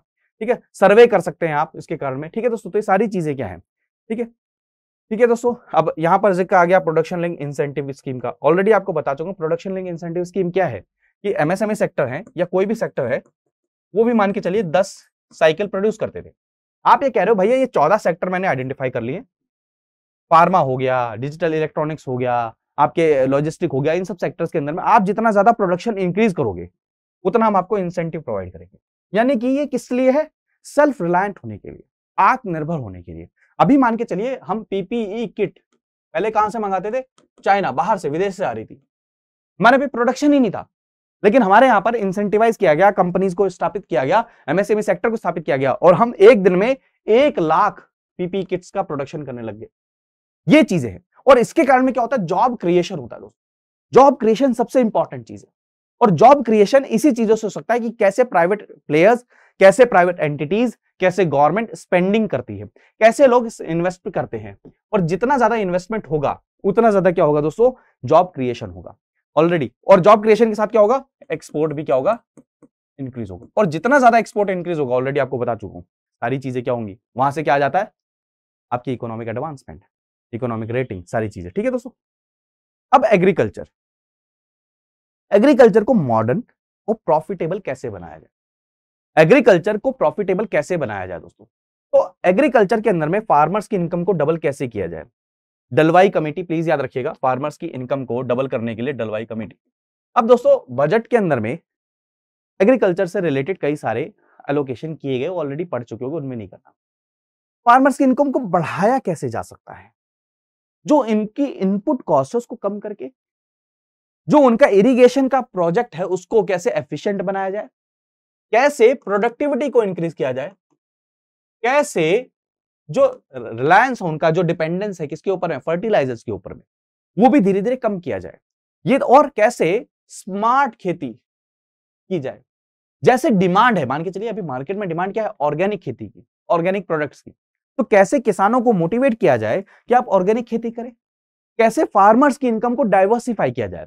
पहले वो सिर्फ गन्ना उगा रहे थे, कैसे वो राइस उगाएं, कैसे गेहूं उगाएं, कैसे वो फ्रूट्स उगाएं, कैसे वो मुर्गी पालन करें, कैसे पशुपालन करें, दूध, डेयरी, ये सब क्या करें, डाइवर्सिफाई किया जाए, यानी कि अलाइड सेक्टर को किया जाए। ठीक है दोस्तों, तो ये सारी की चीज क्या है, मॉडर्न टेक्नोलॉजी का कैसे यूज किया। अभी दिखाया था ना, मैंने आपको बोला था कि ड्रोन का कैसे देखिए स्प्रिंकल किया जा रहा है, ड्रोन का सर्वे के लिए यूज किया जा सकता है कि कितना क्रॉप को नुकसान हुआ है। किसान ड्रोन्स, ऑलरेडी मैंने आपको बताया क्या है, लॉन्ड रिकॉर्ड को देखने के लिए, स्प्रेइंग करने के लिए, न्यूट्रिशन को देखने के लिए, वहां पर किस तरह फसल को नुकसान हो गया है, किस जगह पानी की जरूरत है, ये सारी चीजें के लिए। अब मान के चलिए जैसे फर्टिलाइजर फ्री खेती करनी है, तो ये भी अब देखिए इसके एक पंथ दो काज। वर्ल्ड में डिमांड क्या हो रही है, नेचुरल फार्मिंग की, ऑर्गेनिक खेती। अब भारत अगर ऑर्गेनिक प्रोडक्ट्स को क्या करने लग जाए, प्रोड्यूस करने लग जाए और एक्सपोर्ट करने लग जाए, तो कितना बेनिफिट है। अब उसके साथ में यह भी इंश्योर कर लिया जाए कि गंगा जो है नदी, वो भी क्या हो जाए, साफ सुथरी रहे। कैसे, हमारे यहां पर जितनी खेती होती है गंगा के आसपास में, वहां पे फर्टिलाइजर का यूज होता है, वो फर्टिलाइजर वो बहकर कहां जाता है, गंगा नदी में जाता है, वो भी दूषित होती है। तो ये कहा गया कि 5 किलोमीटर की जो कॉरिडोर है, वहां पर फार्मर्स किसी भी प्रकार का दोस्तों क्या केमिकल या फिर फर्टिलाइजर यूज ना करें, वो कैसे खेती करें, केमिकल फ्री नेचुरल फार्मिंग करें। अब केमिकल फ्री नेचुरल फार्मिंग करेंगे तो क्या है, उनको एक तो एक्सपोर्ट, और एक्सपोर्ट भी नहीं दोस्तों, भारत के अंदर में ही ऑर्गेनिक प्रोडक्ट्स की बहुत ज्यादा डिमांड होगी, आपने देखा होगा, वहां पर क्या उनकी इनकम इंक्रीज हो जाएगी। किसान ड्रोन्स ऑलरेडी बताया, फाइनेंशियल इंक्लूजन, यानी कि लोगों को, किसानों को कैसे पैसा मिले, पीएम कृषि सम्मान निधि ऑलरेडी बताया मैंने आपको कि उसके अंदर में मिले आपको। नाबार्ड ने नया फंड बनाया कि फाइनेंस करना है स्टार्टअप को, कौन से स्टार्टअप, जो आपके एग्रीकल्चर और रूरल एरिया से रिलेटेड है, उनको क्या करेगा, नाबार्ड फाइनेंस करेगा। तो ये सब चीजें क्या है, प्राइवेट सेक्टर क्या नाम है, लैंडिंग हो गया, पीएसएल हो गया, ये सारी चीजें क्या है कि एग्रीकल्चर फील्ड को क्या करना है, प्रमोट करना है। ठीक है दोस्तों, ठीक है, क्लियर है। अब अलाइड सेक्टर ऑलरेडी हम डिस्कस कर चुके हैं, इस पे अलाइड सेक्टर कौन कौन से सेक्टर होते हैं और वहां पे कैसे करना है। जैसे मान के चलिए ऑयल सीड का प्रोडक्शन कैसे इंक्रीज करना, मधुमक्खी पालन अगर करें तो उससे क्या मिल सकता है, हनी मिलेगा, उसको कैसे आप करें। तो ये सब चीजें भी क्या है, उनको इंक्रीज करें। जैसे मान के चलिए मछली से रिलेटेड क्या है, क्या किया गया, एक अलग डिपार्टमेंट बना दिया गया, मत्स्य पालन एक स्कीम शुरू कर दी गई। ऐसे देखिए अगर बोवाइन से रिलेटेड यानी कि पशुपालन से रिलेटेड देखा जाए तो कैसे उनकी ब्रीडिंग हो, कैसे उसके जो डाइवर्सिफाई जो हो रहा है जीन्स, जो बहुत बड़ी अच्छी अच्छी नस्ल के जो जानवर हैं उनके जीन्स को कैसे बचा कर रखा जाए, कैसे उनको गांव गांव तक उस जीन्स को दोबारा से पहुंचाया जाए, उसके लिए भी मैकेनिज्म शुरू किए गए। उनकी डिसीजेस जो होती हैं उनके लिए हॉस्पिटल शुरू किए गए। तो ये सारी की सारी चीजें क्या है कि अलाइड सेक्टर को भी एनहांस करने के लिए चीज को शुरू किया गया है। ठीक है, अब ये सब चीजें तो इनिशिएटिव्स हो गए। कंसर्न क्या है? कंसर्न ये है दोस्तों कि जो एक्सपेंडिचर है एग्रीकल्चर रिसर्च पे वो अनचेंज है, यानी कि एग्रीकल्चर रिसर्च फील्ड के अंदर में सरकार जो खर्चा करना चाहती है, जो कर रही है, उसमें कोई इंक्रीज नहीं हुआ। अब आप खुद सोचिए, एग्रीकल्चर पे इतनी बड़ी पॉपुलेशन डिपेंडेंट है, जीडीपी में एकमात्र ऐसा सेक्टर था जिसने कोविड के समय भी पॉजिटिव रिजल्ट दिया था। तो क्या वहां पर टेक्नोलॉजिकल एडवांसमेंट की जरूरत नहीं है क्या? क्या क्रॉप डाइवर्सिटी के अंदर में किस प्रकार से रिसर्च होनी चाहिए उसकी जरूरत नहीं है क्या? कि कैसे कम पानी के अंदर में, कैसे कम ड्रॉप के अंदर में हम कैसे खर्चा करें, कैसे वहां पर प्रोडक्शन करें, कैसे उन सब चीज, तो ये सब चीजें कैसे होंगी? रिसर्च के बेसिस पे होंगी ना भाई। तो रिसर्च पे, एग्रीकल्चर रिसर्च के अंदर पैसा बिल्कुल क्या किया गया है, बढ़ाया नहीं गया। इन्होंने एग्जांपल दिया एग्रीकल्चर जीडीपी का अगर देखा जाए मच हायर है, किसमें? ब्राजील, मैक्सिको से अगर देखा जाए। भारत के क्या है एग्रीकल्चर अगर देखा जाए इन सब कंट्री से सबसे ज्यादा हायर है 3.1%। बट इनका एक्सपेंडिचर, इनका रिसर्च किस पे, एग्रीकल्चर में इन कंट्रीज का ज्यादा है, किसके कंपैरिजन? इंडिया के कंपैरिजन में। तो ये सही समय आ चुका है कि हमें यहां पर क्या करना पड़ेगा, करना पड़ेगा। ठीक है दोस्तों, हमें अलग अलग कोऑपरेटिव सोसाइटीज को एग्रीकल्चर फील्ड में भी क्या करना पड़ेगा, मोटिवेट करना पड़ेगा। ठीक है, जो आपका chemical free and zero budget farming है वो आपके, एक और चीज समझिए, अब आप खुद सोचिए, अब इसको आप जब बढ़ा रहे हैं, इसको बार फोर्स कर रहे हैं, तो इसके कारण में एक और प्रॉब्लम क्या है, लॉन्ग टर्म लेवल पर देखा जाए तो फूड सिक्योरिटी की प्रॉब्लम। कैसे? कि फर्टिलाइजर कम यूज करने के कारण में जो प्रोडक्शन है ना, जो प्रोडक्टिविटी है वो थोड़ी सी कम रहती है। तो अगर सभी के सभी chemical free zero budgeting farming की तरफ अगर जाने लग गए तो फर्टिलाइजर का यूज ना होने के कारण में, खाद वगैरह का यूज ना होने के कारण में क्या होगा, जो प्रोडक्टिविटी है वो क्या हो जाएगी, कम हो जाएगी। और उससे कारण क्या होगा, लॉन्ग टर्म लेवल पर क्या है, हमारी न्यूट्रिशन की जो सिक्योरिटी उसके ऊपर में क्या पड़ेगा, असर पड़ेगा। और सबसे बड़ी चीज जो है दोस्तों, budget is silent on agriculture marketing related reforms. Market, आप उसको सोचिए, एपीएमसी मार्केट से रिलेटेड 3 बिल लाए गए, लेकिन इस पूरे बजट के अंदर में उसके बारे में कोई जिक्र ही नहीं किया गया। क्लाइमेट चेंज अलग प्रकार का थ्रेट पैदा कर रहा है एग्रीकल्चर से रिलेटेड, अलग अलग प्रकार के, कभी बाढ़ आ रही है, कभी सूखा हो रहा है। तो इससे क्या हो रहा है, एक और प्रकार की समस्या आ रही है। मान के चलिए कहीं पर पानी जो चाहिए, मतलब जिस प्रकार से खेती होनी चाहिए थी वहां पर नहीं हो पा रही है, पानी ज्यादा होने के कारण में, कहीं पर पानी बहुत कम हो गया, तो उस प्रकार से एग्रीकल्चर ग्रोथ भी नहीं हो पाएगी। यानी कि क्लाइमेट चेंज भी बहुत इंपॉर्टेंट है। तो क्लाइमेट चेंज के अकॉर्डिंगली कैसे उस एरिया, उस रीजन के अंदर में चीजों को कैसे डेवलप किया जाए, ये भी बहुत ज्यादा इंपॉर्टेंट रोल प्ले करेगा। उसके अंदर में भी क्या है, थोड़ा सा हमारा बजट क्या रहा, शांत रहा। Initiatives for women, rural women के लिए, ग्रामीण क्षेत्र में महिलाओं के लिए कैसे चीजें इम्प्रोवाइज की जाएं, कैसे उनको सुख सुविधाएं दी जाएं। तो आपने पढ़ा होगा दीनदयाल अंत्योदय योजना, नेशनल रूरल लाइवलीहुड मिशन। इसके 2 फायदे हैं कि ग्रामीण एरिया में, रूरल एरिया में उनको लाइवलीहुड चीजें मिले, यानी कि उनका अपना जीवन व्यापन चलाने के लिए, खर्चा करने के लिए वो वहीं पर ही रहकर अपना काम धंधा संभाल सकते। इससे क्या फायदा है, एक, वो एम्पावर तो हो ही रहे हैं, पैसा आ ही रहा है। दूसरा दोस्तों, आप माइग्रेशन को भी क्या कर रहे हैं, कम कर रहे हैं, कि दूसरे एरिया में माइग्रेट करके नहीं जा रहे। अगर उनके पास पैसा आ रहा है तो अपनी हेल्थ पर, अपने बच्चों की पढ़ाई पर भी ज्यादा अच्छे से खर्चा कर पा रहे हैं। तो ये भी चीज है, ये इनिशिएटिव शुरू किया गया है दोस्तों। और सेल्फ हेल्प ग्रुप्स को हमने शुरू किया है। महिलाओं का खेती के अंदर में बहुत इंपॉर्टेंट रोल है, उसको भी हमने रिकॉग्नाइज किया। महिला किसान सशक्तिकरण परियोजना, ये भी बहुत इंपॉर्टेंट है। अब खुद सोचिए, आप अगर देखें तो महिलाएं इस खेती में कितना काम करती है, और हम महिलाओं को किसान के रूप में रिकॉग्नाइज ही नहीं कर रहे थे। अब जब किसान के रूप में रिकॉग्नाइज नहीं कर रहे हैं तो जो बेनिफिट्स हैं वो उनको नहीं मिल पा रहे थे। हमने उनको रिकॉग्नाइज किया है, उसके कारण में उनको बेनिफिट्स भी मिल रहे हैं। हमने उनको क्या दिया है, हमने स्टेटस दिया है महिला को एज ए किसान का।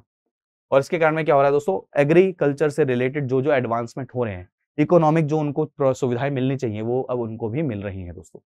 ये दोस्तों, अब startup village entrepreneurship program, village के अंदर में स्टार्टअप से रिलेटेड, वहीं पर स्टार्टअप कैसे स्थापित किया जाए, वहां की प्रॉब्लम से रिलेटेड कोई सॉल्यूशन के रिलेटेड कोई स्टार्टअप बनाया जाए। मान के चलिए कहीं पर पानी की कोई समस्या है, तो वहां पर विलेज लेवल पर ही कोई स्टार्टअप बने जो क्या करे, वहीं पर ही पानी की समस्या को सॉल्व कर सके। इसके लिए इस चीज को शुरू किया गया। वहां पर फाइनेंशियल असिस्टेंस प्रोवाइड किया जाएगा, ट्रेनिंग प्रोवाइड की, सारी चीजें प्रोवाइड की जाएंगी। आजीविका ग्रामीण एक्सप्रेस योजना, ये क्या है, इन शॉर्ट बताना चाहूं, ये क्या है, आजीविका ग्रामीण एक्सप्रेस, एक्सप्रेस का मतलब समझिए चलने वाला वाहन। ये क्या है, ई रिक्शा हो गया, 3 व्हीलर हो गया, 4 व्हीलर हो गया, ये व्हीकल्स बैकवर्ड एरिया और रूरल एरिया में उनको प्रोवाइड कराना, जिससे क्या हो दोस्तों, उनको आजीविका जीने के लिए उनको क्या मिले, कोई ना कोई साधन मिले, जिससे अपना क्या है जीवन व्यापन चला सके। ठीक है दोस्तों। अब ग्रीन इकोनॉमी पे आते हैं। ऑलरेडी बता चुका हूं कि लोग ग्रामीण इलाकों में पैसा अगर मिलता है, लोगों को वहीं पर ही क्यों जॉब देना चाहते हैं हम, क्योंकि उस एरिया की डेवलपमेंट हो, उस एरिया से माइग्रेशन ना हो। अगर माइग्रेशन होता है दोस्तों तो एक वॉइड क्रिएट हो जाता है। अब जब ये वॉइड क्रिएट होता है दोस्तों, इसको फिल नहीं किया जा सकता, और ये सबसे बड़ी समस्या क्या है, उस एरिया के अंदर में डेवलपमेंट नहीं हो पाएगा। जिस एरिया में जाएंगे वहां पर रिसोर्सेज का क्रंच हो जाएगा, वहां पर इतने ज्यादा रिसोर्सेज अवेलेबल हैं क्या, ये सारी चीजें क्या होगी, प्रॉब्लम है। अब आने वाले समय में ग्रीन इकोनॉमी के ऊपर में बहुत ज्यादा कॉन्सेप्ट किया जा रहा है। ग्रीन इकोनॉमी का मतलब क्या है कि मान के चलिए आपकी इकोनॉमी से, मतलब मान के चलिए जो भी इकोनॉमिक एक्टिविटीज हो रही है, वहां पे कार्बन का प्रोडक्शन कम होना चाहिए, जो वहां पर एनर्जी यूज हो रही है वो efficient energy, clean energy use होनी चाहिए, और सोशली इंक्लूसिव होना चाहिए। वो सारी की सारी चीजें क्या होगी, ग्रीन इकोनॉमी की बात करते हैं।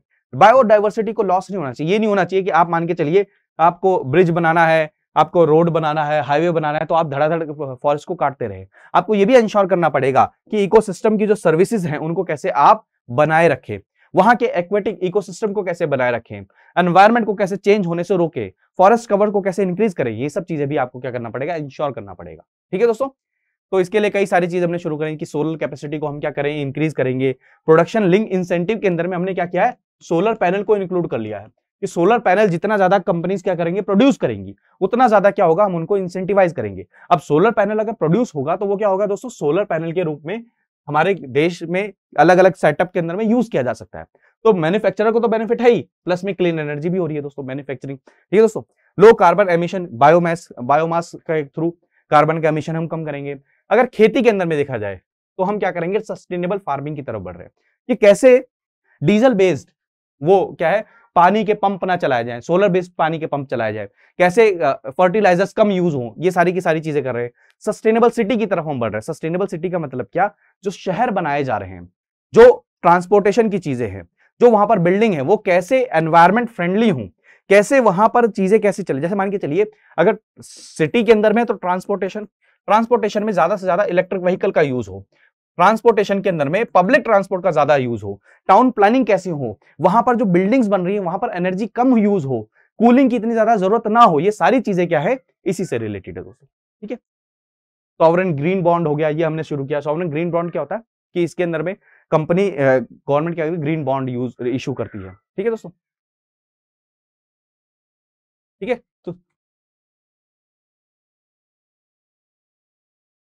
तो दोस्तों अब कंसर्न क्या है इससे रिलेटेड, कि अगर हम ऐसे एक्शन प्लान बनाते रहते हैं, लेकिन इलेक्ट्रॉनिक वेस्ट से रिलेटेड, ये सब चीजों से रिलेटेड भी हमें प्लान बनाने पड़ेंगे।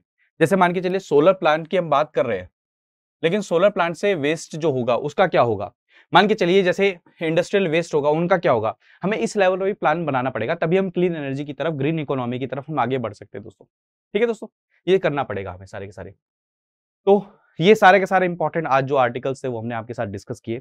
आई होप आपने सेशन को एंजॉय किया होगा। देखिए मैंने बहुत ही ब्रॉड और डिटेल में 1.5 घंटे के सेशन के अंदर में कंप्लीट करने की कोशिश करी है कि आप जो जो इंपॉर्टेंट टॉपिक्स हैं, और ब्रॉडर पर्सपेक्टिव में, ऐसा नहीं है कि मैं एक लाइन बाय लाइन आपको पढ़ा सकता हूं, क्योंकि लाइन बाय लाइन पढ़ाने जाएंगे तो योजना अगर मैगजीन पढ़ने बैठेंगे तो कम से कम 7 से 8 घंटे लग जाएंगे।